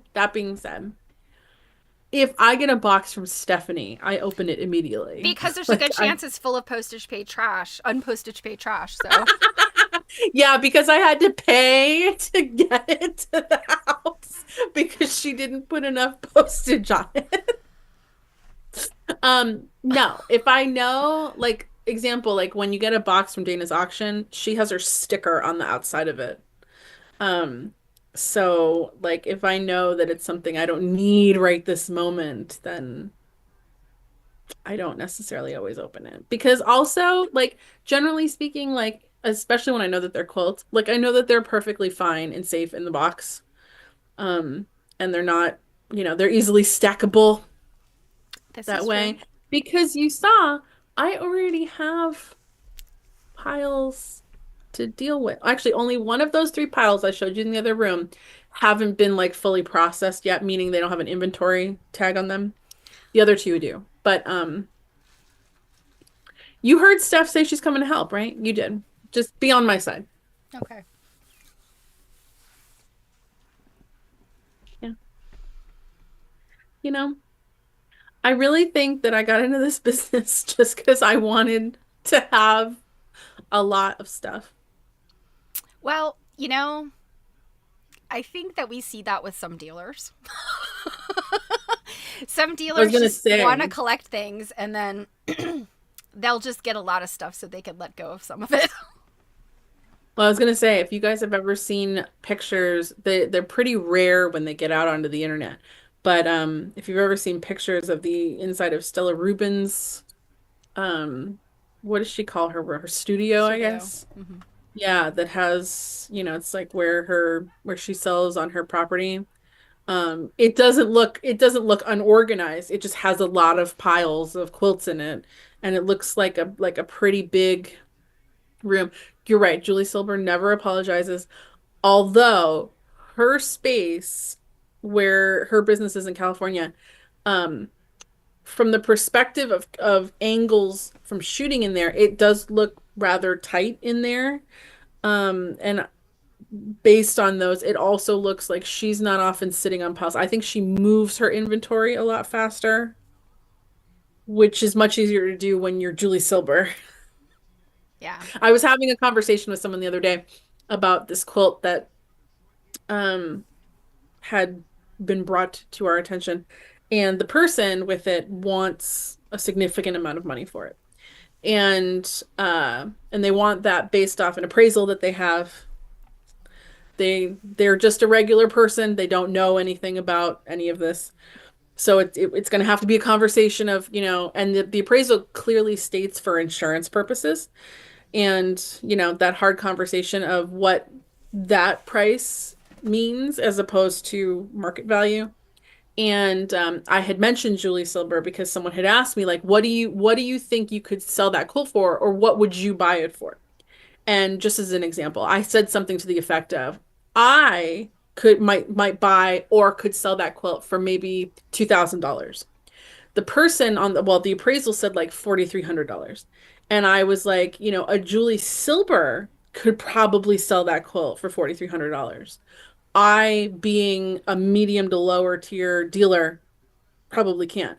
And I was like, and she could even potentially have a buyer where that quilt's sold before she even has it. So I was like, Yeah. there's a wide swath of variety here in terms of how things end up happening. And then I was like, now if that person, if they want it, but if she can sell it for 4,300, she's not going to buy it from this person for 4,300. Yeah. So I'm like, if they really are like hell bent on that number, because people with appraisals get so fixated on it, I was like, then their best bet is to sell it themselves. But it's not likely that someone's going to buy it from Joe Schmo Yeah. for 43. Now that being said, it's a really cool quilt. It's very nice. It's very nicely quilted. Um, but yeah. Yeah. I have to say, Julie, yes, LJ, her finds are impressive. I mean, she always jokes around about being old, and I'm always like, Julie, stop it.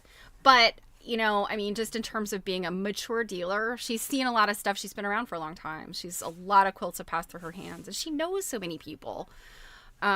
I mean, when she was curating for the Thompsons, right? The Spree collection? Doug, yeah. What was their last name? Their last name is Thomas Thompson. Why am I blanking on Sure. that? Doug and oh, now I can't think of his wife's name. In any Whatever event, you say. the Amish quilts that I mean, that just, I mean, it just that's notoriety. I mean, like, Yeah, Julie Silber is a brand. yeah, she's a brand. Yeah. Yeah, Mm-hmm. Yeah. And I mean, like, she's one of the top dealers in the country, alongside of like a Zania Cord and a Stella Rubin. yeah. Um and like I uh Cindy Reynolds, and I'm sure I'm forgetting a couple others. Um It was funny. I looked at the Great American Quilt Festival, the Folk Art Museum, Mhm. and their magazine Clarion. I was able to find a issue of it on Issue, that magazine thing, And as I was flipping through it, it has some really great articles. I'm looking forward to reading them.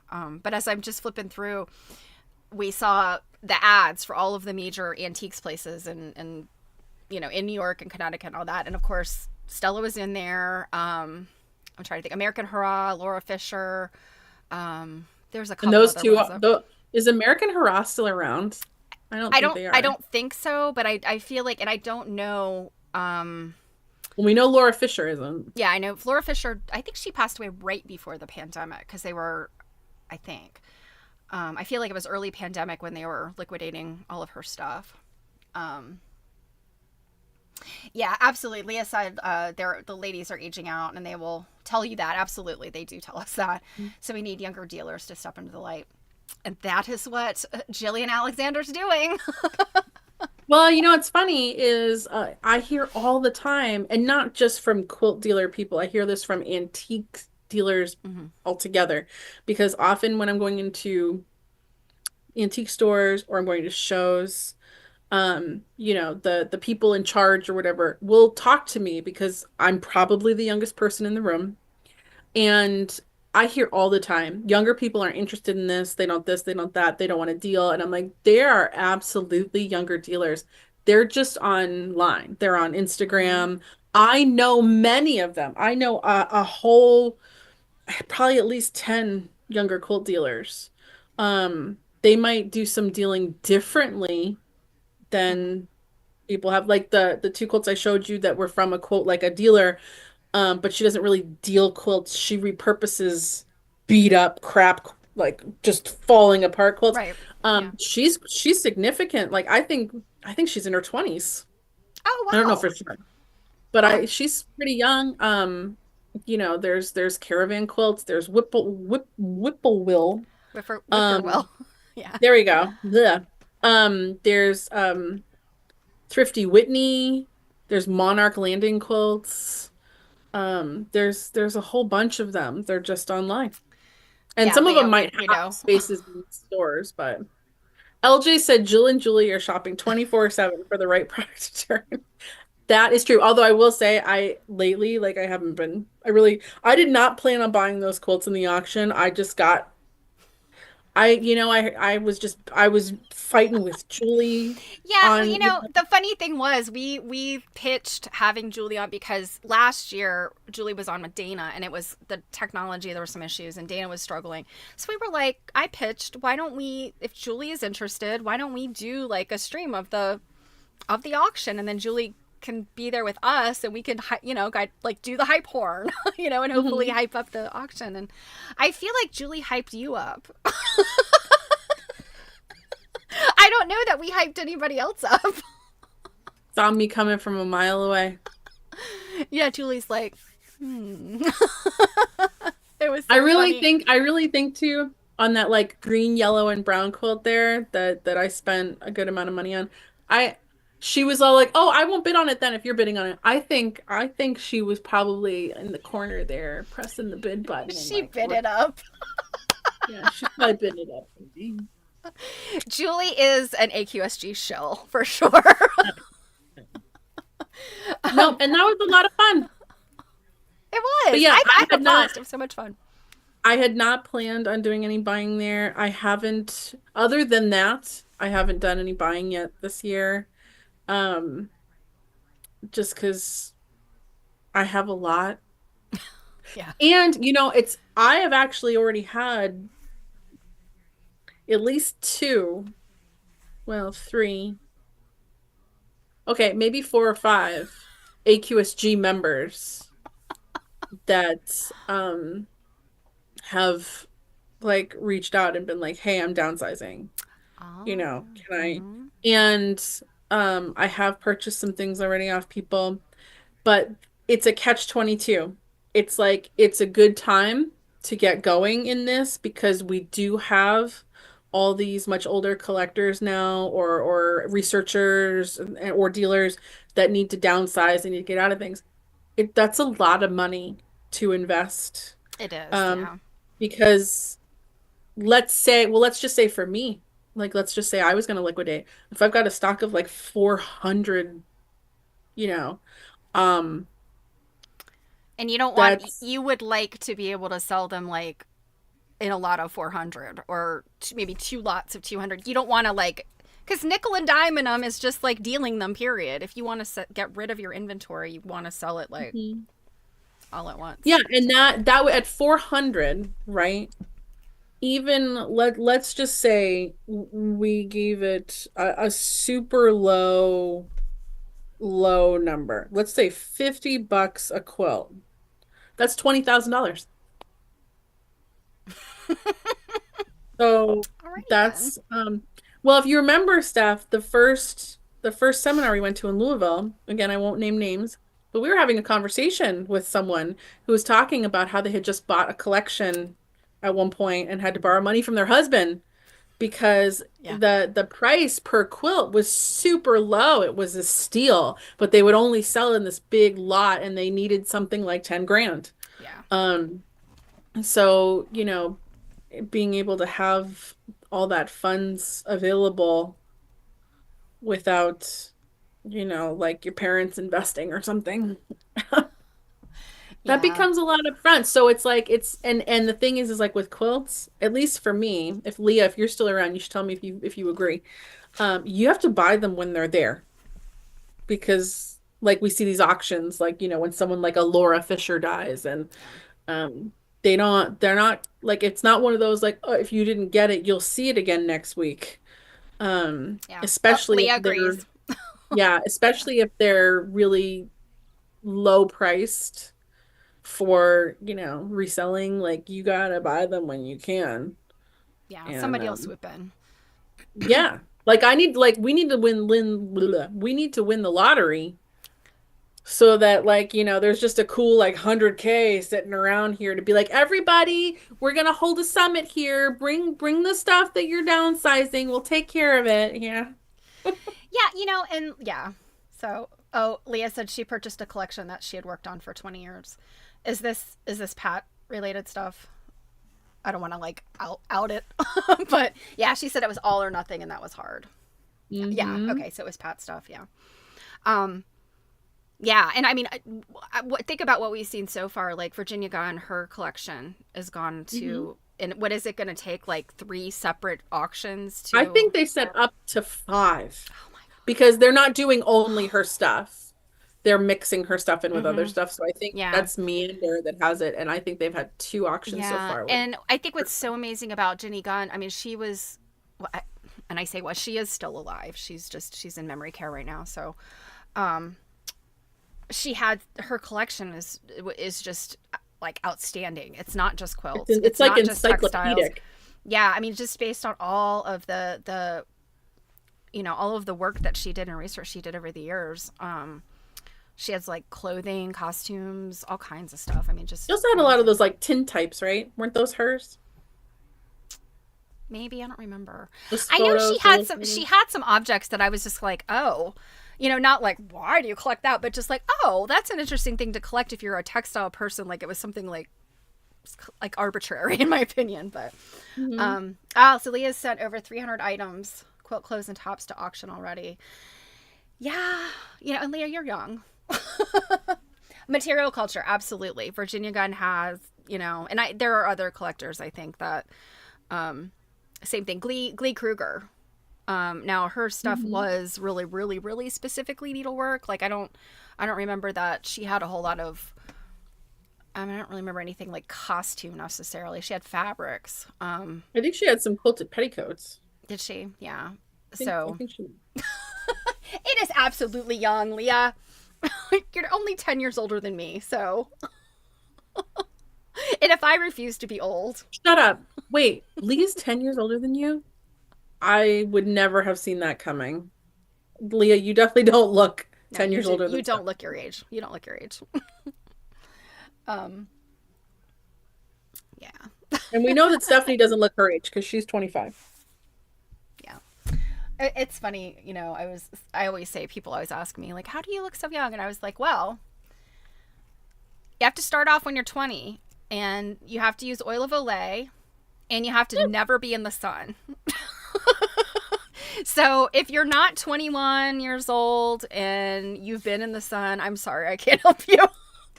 Yeah, lucky for me, I have never ever enjoyed like Yeah, and sunbathing.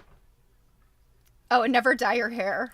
It's been a really long time since I've dyed my hair, and I really and truly don't have a lot of gray. Um, my mom was late to go gray, and her hair is like a light enough color that it's hard to tell. I Blends guess in, unless yeah. she doesn't, you know.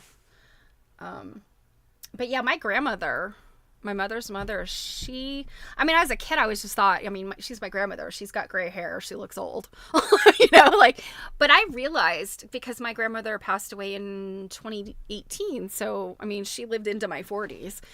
And as an adult, I was like, oh, she didn't actually start looking really old until she was in her 80s. So that's when her hair went like white and she was very wrinkly.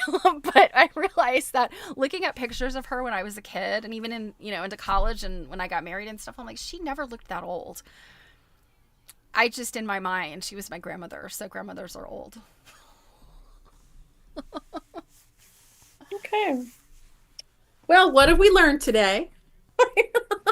Grandmothers Age, are old. age means nothing, you know? Um, oh gosh, I watched some kind of thing. What was you guys know I do a lot of true crime when I'm sewing and Oh trying to my get my God, eye off of did you stuff. watch the new documentary on Gabby Petito? I haven't. I watched it last night. I got some issues, Yeah. people. I have mixed feelings of, I mean, just the whole I yeah, I don't want to go there.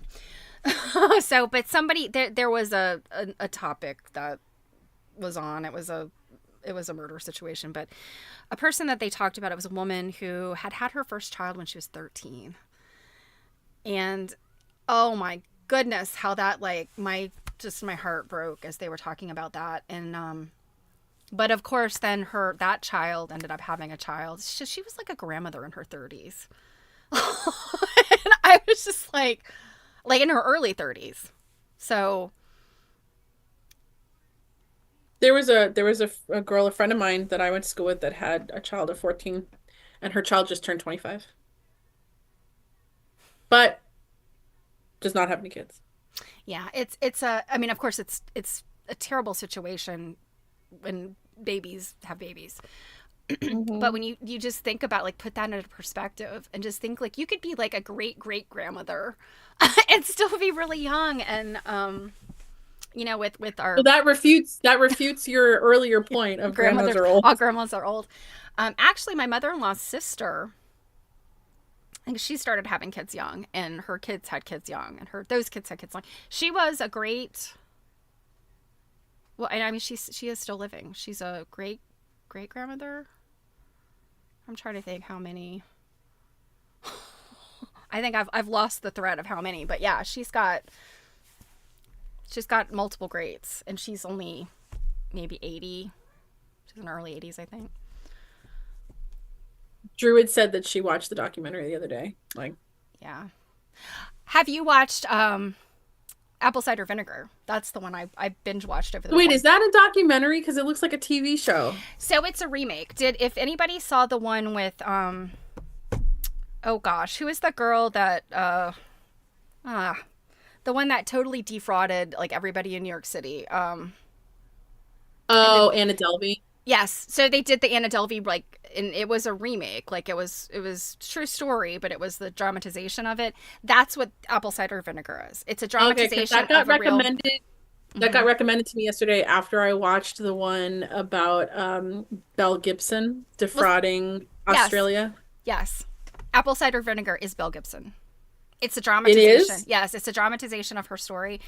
And I think what it is, they say like the characters, everything it's true, but there have been some situation and characters, and so there's two different people in this show that I think may be completely manufactured, um, for the sake of the story, and it's making the point that. And if you guys don't know who we're talking about, Belle Gibson is an Instagram scammer. She was she's in prison now. No, she she's not. she isn't. I thought she was locked up No, now. she's never, she has never All she had to do was pay, she was ordered to pay a fine of like about a $500,000. She's never paid it, and she's never had any criminal charges. So I thought they were locking her up for fraud with that the money with the fundraising for the sick child.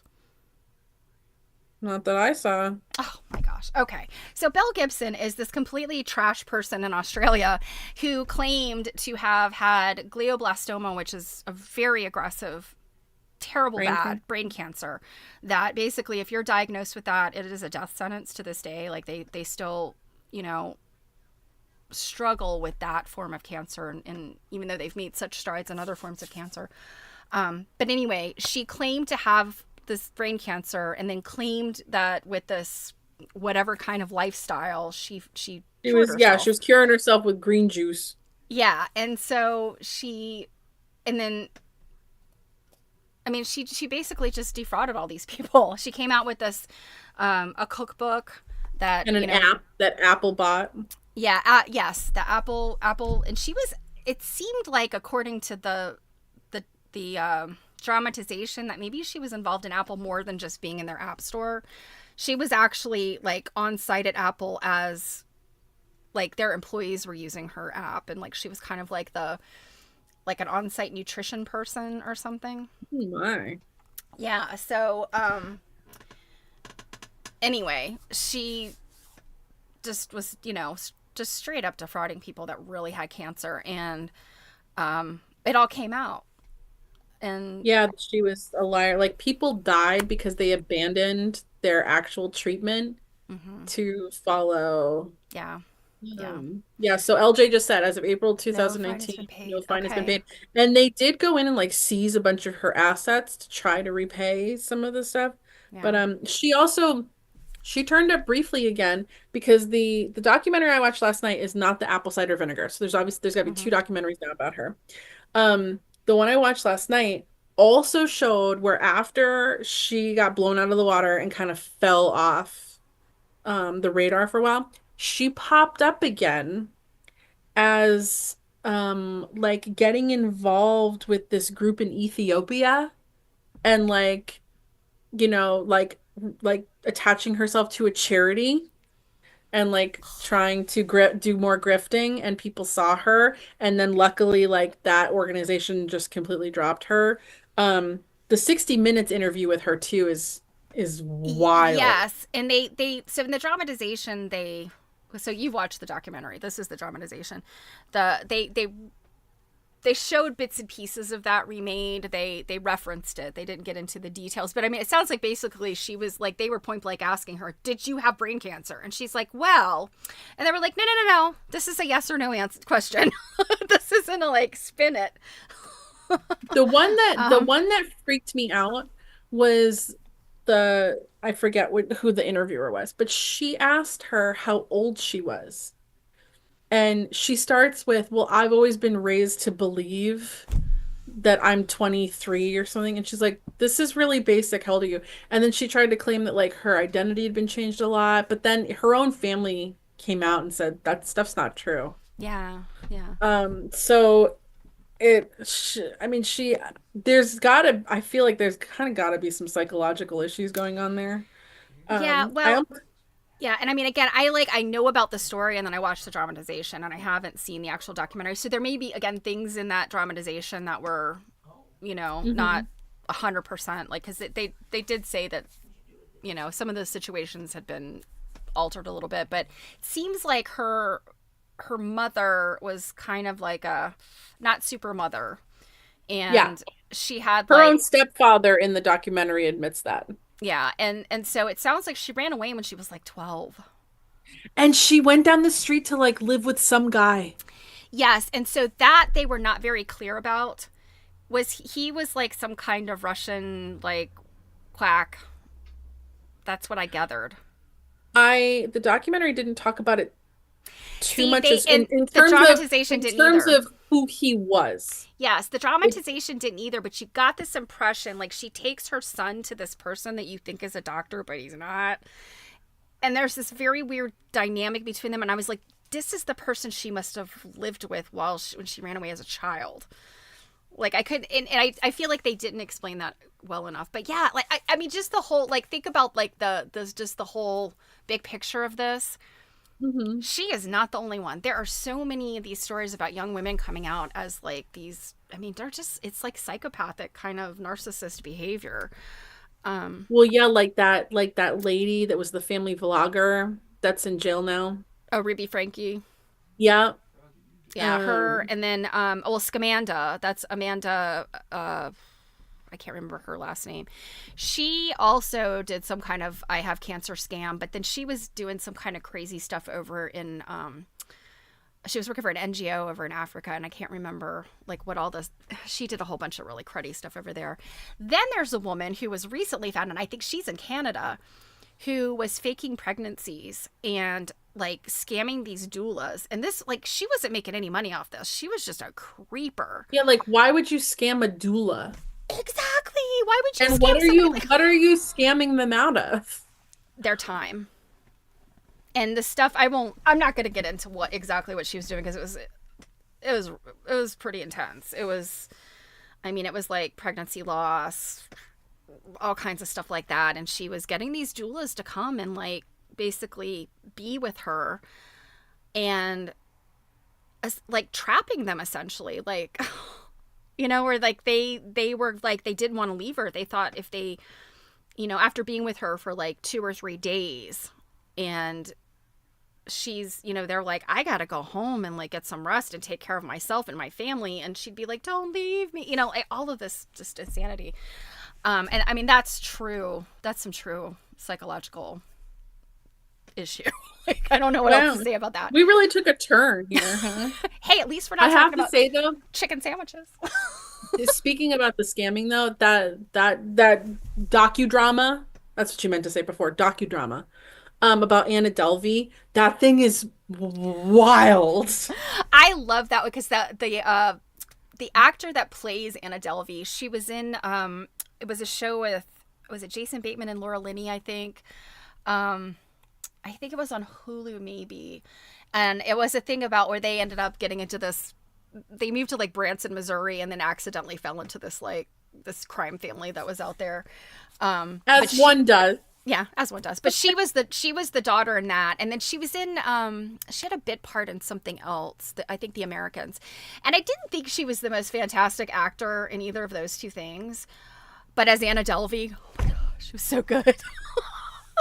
And there's that point where it's documented in real life, but she does it in the movie where she's like, you look poor. And she's like in her prison jumpsuit, and she's looking at this like journalist and going, you look poor. Man. And I feel like some of the biggest scammers out there are people that are just trying to be like super ultra wealthy. Mm-hmm. Yeah. And all you have to do is just like act in a certain way. And the crazy thing about Anna Delvey is she was scamming from prison, and right now she is making art and selling these $10,000 and $20,000 paintings.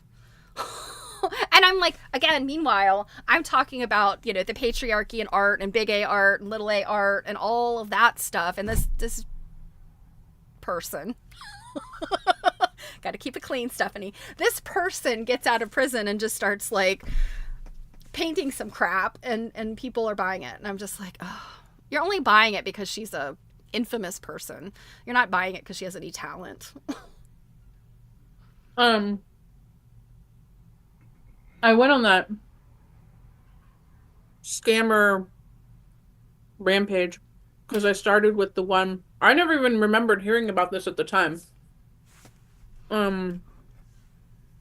Sarma, somebody that was scamming in New York City. Well, she really wasn't. It was her husband. I don't know if I know this one. It was, she had a really successful, vegan restaurant. Oh, that lady. I actually ate at that restaurant. Oh my gosh. Really? Was it good? No. Oh, well, celebrities liked it apparently. I gotta be honest, vegan food. Ooh.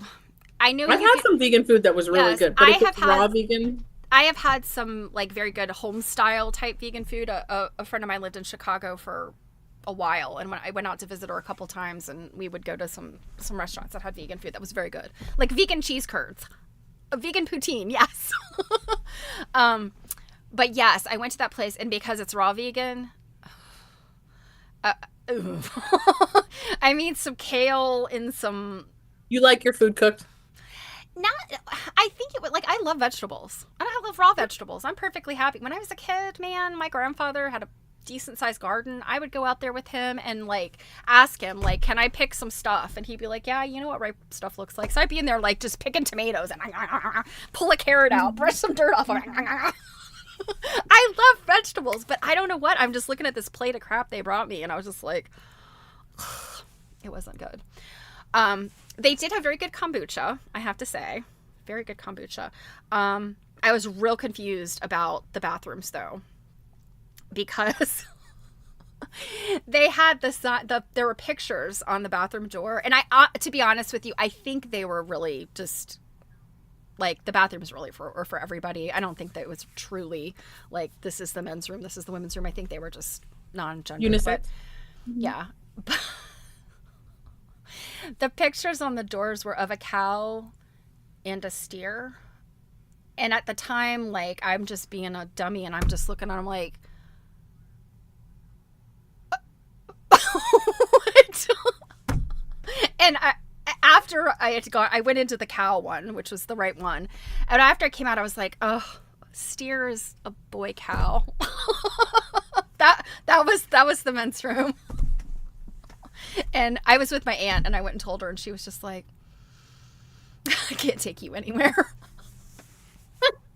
Of course, she was the one that decided to go there. So, in any event, it was very expensive raw vegetables that did not taste very good because they'd had some kind of awful sauce or something. I don't even remember what it was on them. And well, the food aside, that scam case was pretty crazy. Yeah, that one was crazy. Which always, I think in her case, you almost feel sorry for her because even though I think she knew, and I can't remember all the details because it's been a while with that one, but she, a lot of it was the guy she was involved with, right? Oh no, 100% totally abusive. Yeah. Relationship. Like, I don't think she. No, I after watching it, I'm like, oh, yeah, I think she's a victim. Yeah. I don't know. I look at all those things and I always think to myself, like, oh, it drags me down to think, like, people that don't do, they do things these kind of scummy, scammy ways, and then they're, like, popular and rich, and it sort of just makes you sad. But then I think I wouldn't be able to sleep at night if I had money in the bank that I had obtained from doing something scammy. I just couldn't feel good about that. Like, that feels like dirty money. How can you? There are a lot of people that don't have any morals. Oh, I know. Apparently. Yeah. Yeah. Yeah. I agree. But hey, I knew we would talk about food. Well, I'm sitting here going like, what am I gonna eat when we're done? Definitely not raw vegan. It's funny. The best vegan food I ever had was my BFF Lydia that lives in Richmond. She was on a bit of a vegan kick for a while, and she made vegan stuffed shells with the ricotta type cheese that they made was made out of cashews. Mm-hmm. I ate the crap out of those things. They were so good. I will say though, watching her make them, way too much effort for me. Oh yeah, you have to. It takes a lot of effort to make. Yeah, you have to like soak the cashews overnight, and you got to do blah, blah, but it was delicious. So I kind of told her like, I am not really interested in a vegan lifestyle, but I will come over for vegan. You can cook for me anytime. Yeah, like you can. That's fine. Cashew brittle. That sounds yummy. And I know I'm gonna blow your mind here, but cashews are delicious, and I can actually eat them. I'm not allergic to cashews. Yay!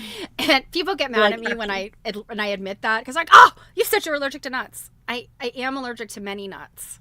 It's hard for people to remember which ones. I am and which ones I'm not. So I just say not. I'm allergic to nuts. It's best to avoid them all. But I can actually eat cashews and almonds. So in theory, I could be, if I could find things like that just made out of cashews, I could in theory be a vegan. That's a lot of work. So much work. Yeah. And I like cheese too much. Yes. Like Cheese that's come this, out of a cow or a sheep. I could probably more easily be a vegetarian than a vegan because I just Yeah, can't live without cheese. I've spent a couple years at a time. When I was in college, I sort of ate vegetarian for a while, and then I would say now we probably have at least one or two vegetarian meals a week. Yeah. Yeah. So But even that would be hard for me because I like burgers and I like seafood and you know. luckily my husband is he decently enjoys beans and rice and, stuff like that. So, I'll make sort of like Mexican Tex-Mex style stuff that just has beans like as the protein, and he's okay with that. And I've made a couple of things like an African tagine that was like with chickpeas. Also good, but then he'll be like, what, this would be really good. And I'll say, oh, what? If it had beef in it. Or this is great. It's missing one thing. Oh, what is that? Chicken. So I'm really hungry. beans and rice and spinach was your favorite. Yeah. Spinach. I like raw spinach. Connor, my son, loves spinach. I don't know. I like spinach, but it pisses me off what makes my teeth feel fuzzy. That's the is it oxalic acid that's in spinach? I don't know. I will say if you like the concept of cooked spinach, but you don't like the weird taste on your teeth or the feeling, then pea pod stems are the way to go. Okay. It's the part of the pea pod that like a lot of places throw out. It's really usually find it in the Asian section, Okay. and it's usually pretty cheap. But and it's a stem, with a leaf on it. And you cook those up in like however you want to cook them, but we like to cook them in like a little bit of like butter, garlic, salt, and pepper. And they make you feel like you're eating cooked spinach without your teeth feeling all freaking weird. So Druid likes cooked spinach. You have a spinach omelet every day. I see now spinach in an omelet. Very good. Yes, that's where things like that I like. If it's mixed in with other stuff, I cook spinach is fine. But yeah, like a cream of spinach or something like. No, I can get on board with that. The only thing is just like a pot. And the other thing too that pisses me off about spinach is you buy it in the bag, right? And you buy this big honkin' bag and it makes this much spinach. Yes, that is the crazy thing about spinach. Yes, you buy it in a garbage bag, and so if you're going to eat it raw, like as in a salad, it will take you 82 years to eat that whole bag. It'll be long compost before you ever finish it. Yet you want to buy it and cook it, and you end up with like garbage bag down to like this little soup bowl size. I have made a warm spinach salad where you just barely heat the spinach so it starts to like, and then you take it out and you mix it up with like a hot vinegar dressing and a little bit of bacon bits and stuff. It's very good. So we're all going to Steph's house for dinner. No, because all I have is cold pizza. That's more than I have right now. I mean, I guess I could like eat like a cookie. I actually have to like make things to have them. Did you work on anything today? I mean, I basted a few hexies. I saw you do a little stitch, but I'm like, nah, I didn't do anything. How are you doing in your book reading? You mean which book? Dress Diary? I may be having to read that tomorrow afternoon or Monday. I haven't done any reading.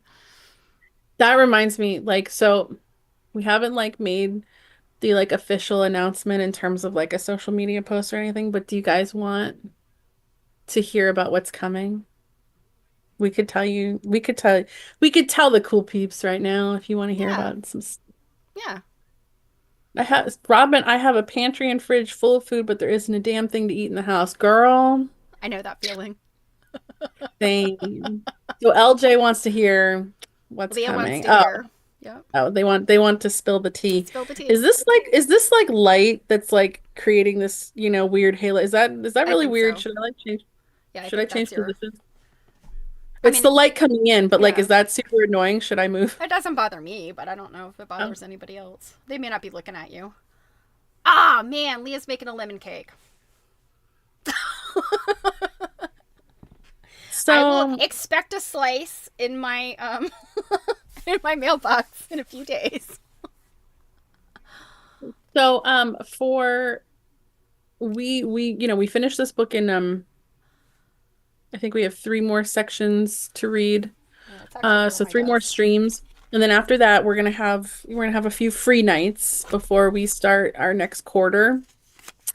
But in April, what's coming is a lecture that will be a private thing. People will have to sign up and pay a fee to attend a lecture, but a lecture put on by Pam Weeks, curator at NEQM, about portable patchwork, which after that lecture, we're going to read her book, Portable Patchwork. Before you go all crazy and run out and buy it, she does um, sell it herself, and we'll have like a link and stuff for that. And I have an extra copy, so we will also do a That's right, giveaway. you do for a giveaway. And then after that, we're going to do an author interview with her. Yeah, so you can get 3 times the Pam. Yep.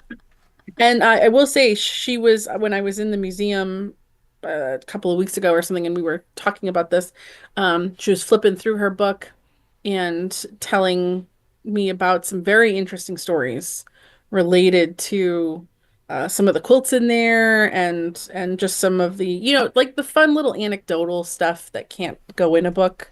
Mm-hmm. That is very interesting. And I kept telling her, I'm like, yeah, write that, make a note of that. Like, tell people about that. Yeah, people want to hear about that. Like, so, yeah, it'll be our first time trying an actual, like, that will be basically, what's the word I want? Hosting Mm-hmm. We're an hosting that. actual paid Yeah. lecture. Yeah. Yeah. Yeah. So, Yeah. So there will trying be different things. there will be multiple ways to get involved with Pam's stuff. So, yeah, and I think I'm trying to remember. You guys might remember better than I do. Was the portable patchwork show up when Mary came to the New England Quilt Museum? Somebody did a walkthrough of that exhibit. I wonder if it could have been Tara. I know I've seen it. I can't remember who did it. And I don't think it was Tara. I thought it was Mary. In any event. I'm remembering the quilt. Well, you know what? Maybe you're right. Maybe it was Mary, because I'm picturing the quilt that her and Marianne were sitting in front of when they did their like chat. Yeah, Robin says she thinks it was Mary did. Yeah, maybe it was. Yeah. So, well, I'll track that down. I'll see if we can find it if it's out there somewhere. Yeah, we could do a watch party of that. Yeah, we could have like 4 times the Pam. Yeah, but no, we're And then excited. that means, we're excited. That means too that like in between, finishing the Dress Diary book and then moving on to the Pam stuff, we'll have some free shows in there. And we were recently going through kind of things that we have waiting to be shown. There's quite a few like exhibits and still that you guys haven't seen that are waiting on the back burner. There's still our feed sack experiment that has to be put into something intelligent. Some kind of order. So yeah. Yeah, her book is available on Amazon. It's just she sells herself, and we always just try to support the author. She'll autograph it if you buy it. Yeah, she'll autograph them for you. Mm-hmm. Yep. And ship them to you herself. Yeah, and it is called Portable Patchwork. It's a fantastic book. I bought it when I think it was right after she published. Quilt Folk picked it up as like their like book of the month or something. And I saw it on there and I thought, well, I guess I could probably wait until it's on Amazon or whatever. And they're like, no, I know this supports Quilt Folk. And so I went ahead and bought it from them. And just immediately I was fascinated because I was like, I learned about this type of quilting not that long ago. It was probably 2015 or 2016. And like, I knew that this was a way you made quilts, that it wasn't something that was completely like, oh my God. I just didn't know how it was done. So, it was, oh my God. Well, and I mean, I mean, Georgia Bonesteel did, she was, did like what was it? Lap quilting is what she taught it as. And it was, you do your block and then, yeah, Robin, she doesn't have a link right now. She had to order books especially for this event. So I don't know if she'll make like a link on her website. I think it's going to be really kind of just for us. It could, in the moment, it could be as simple as just directing everyone to her email. But we were specifically talking to her about her ordering a case of her books for us. I think she said that she might have to just do like PayPal, like a PayPal thing. But yeah, that's why I said like it's not technically like we're giving you guys the info like ahead of time because technically like the real reveal won't be till next week. Or is that when we're doing it? I was gonna have it for Tuesday. Okay. I wasn't sure when we were gonna let the cat out of the bag, but yeah, I'm excited because like I said, you said, well, this will be our first time offering a paid lecture in addition to our regular Tuesday stuff. So yep. And in addition to our author interview. Yeah, and what LJ said, she's interested in, what did you say? Interested in her bio, what piqued her interest, etc. Yeah, I mean, I've met Pam a number of times. I mean, we know each other. You know her much, much better than I do because you've worked with her for a very long time. But I'm very interested in her background too. So she has a very interesting background, especially because she is not trained in museum studies. She does not have a degree. So that is definitely one of the interesting parts about her because it means that you don't have to be, just like they say in art, classically trained in order to like do really great things. And I think that's one of the most interesting things about her. Yeah. Definitely. Well, I can hear someone starting to do some cooking in the background and I am starving and we're coming up on 3 hours. Yes, and my tummy, I have not eaten much of my pizza and it's going to be time to actually cook dinner, so. But this has been lovely. You guys made me open boxes. Yeah, we accomplished something today. That's a big accomplishment for me. Yeah, I would say it is. Well, heads up, guys. Thanks for you, LJ. I am going to be at a quilt study tomorrow. The dating club. I had forgotten it was this weekend. So, yeah, I will be at that tomorrow. So I will report back on Monday. Hmm. And obviously I've got some reading to do because we're doing a double set of chapters since we interviewed Alicia. I'm like, yeah, we've got a double header to talk about on Tuesday. Yeah. And Robin's looking for lunch, so. Yeah, you just remind me. I guess I should actually start reading like now because I like to try to pull out, supplementary goodies. Yeah, I should do that too. That's going to take a little more time. Well, thanks for hanging out, everybody. It was fun. Thanks, I needed some friends time. Aw, yeah. Yeah, for sure. And this time we talked about food and murderers and scammers, and boobs and censorship and QuiltCon. All the things. All right, guys. I hope the rest of your weekend is fantastic, and we will see you soon. Bye.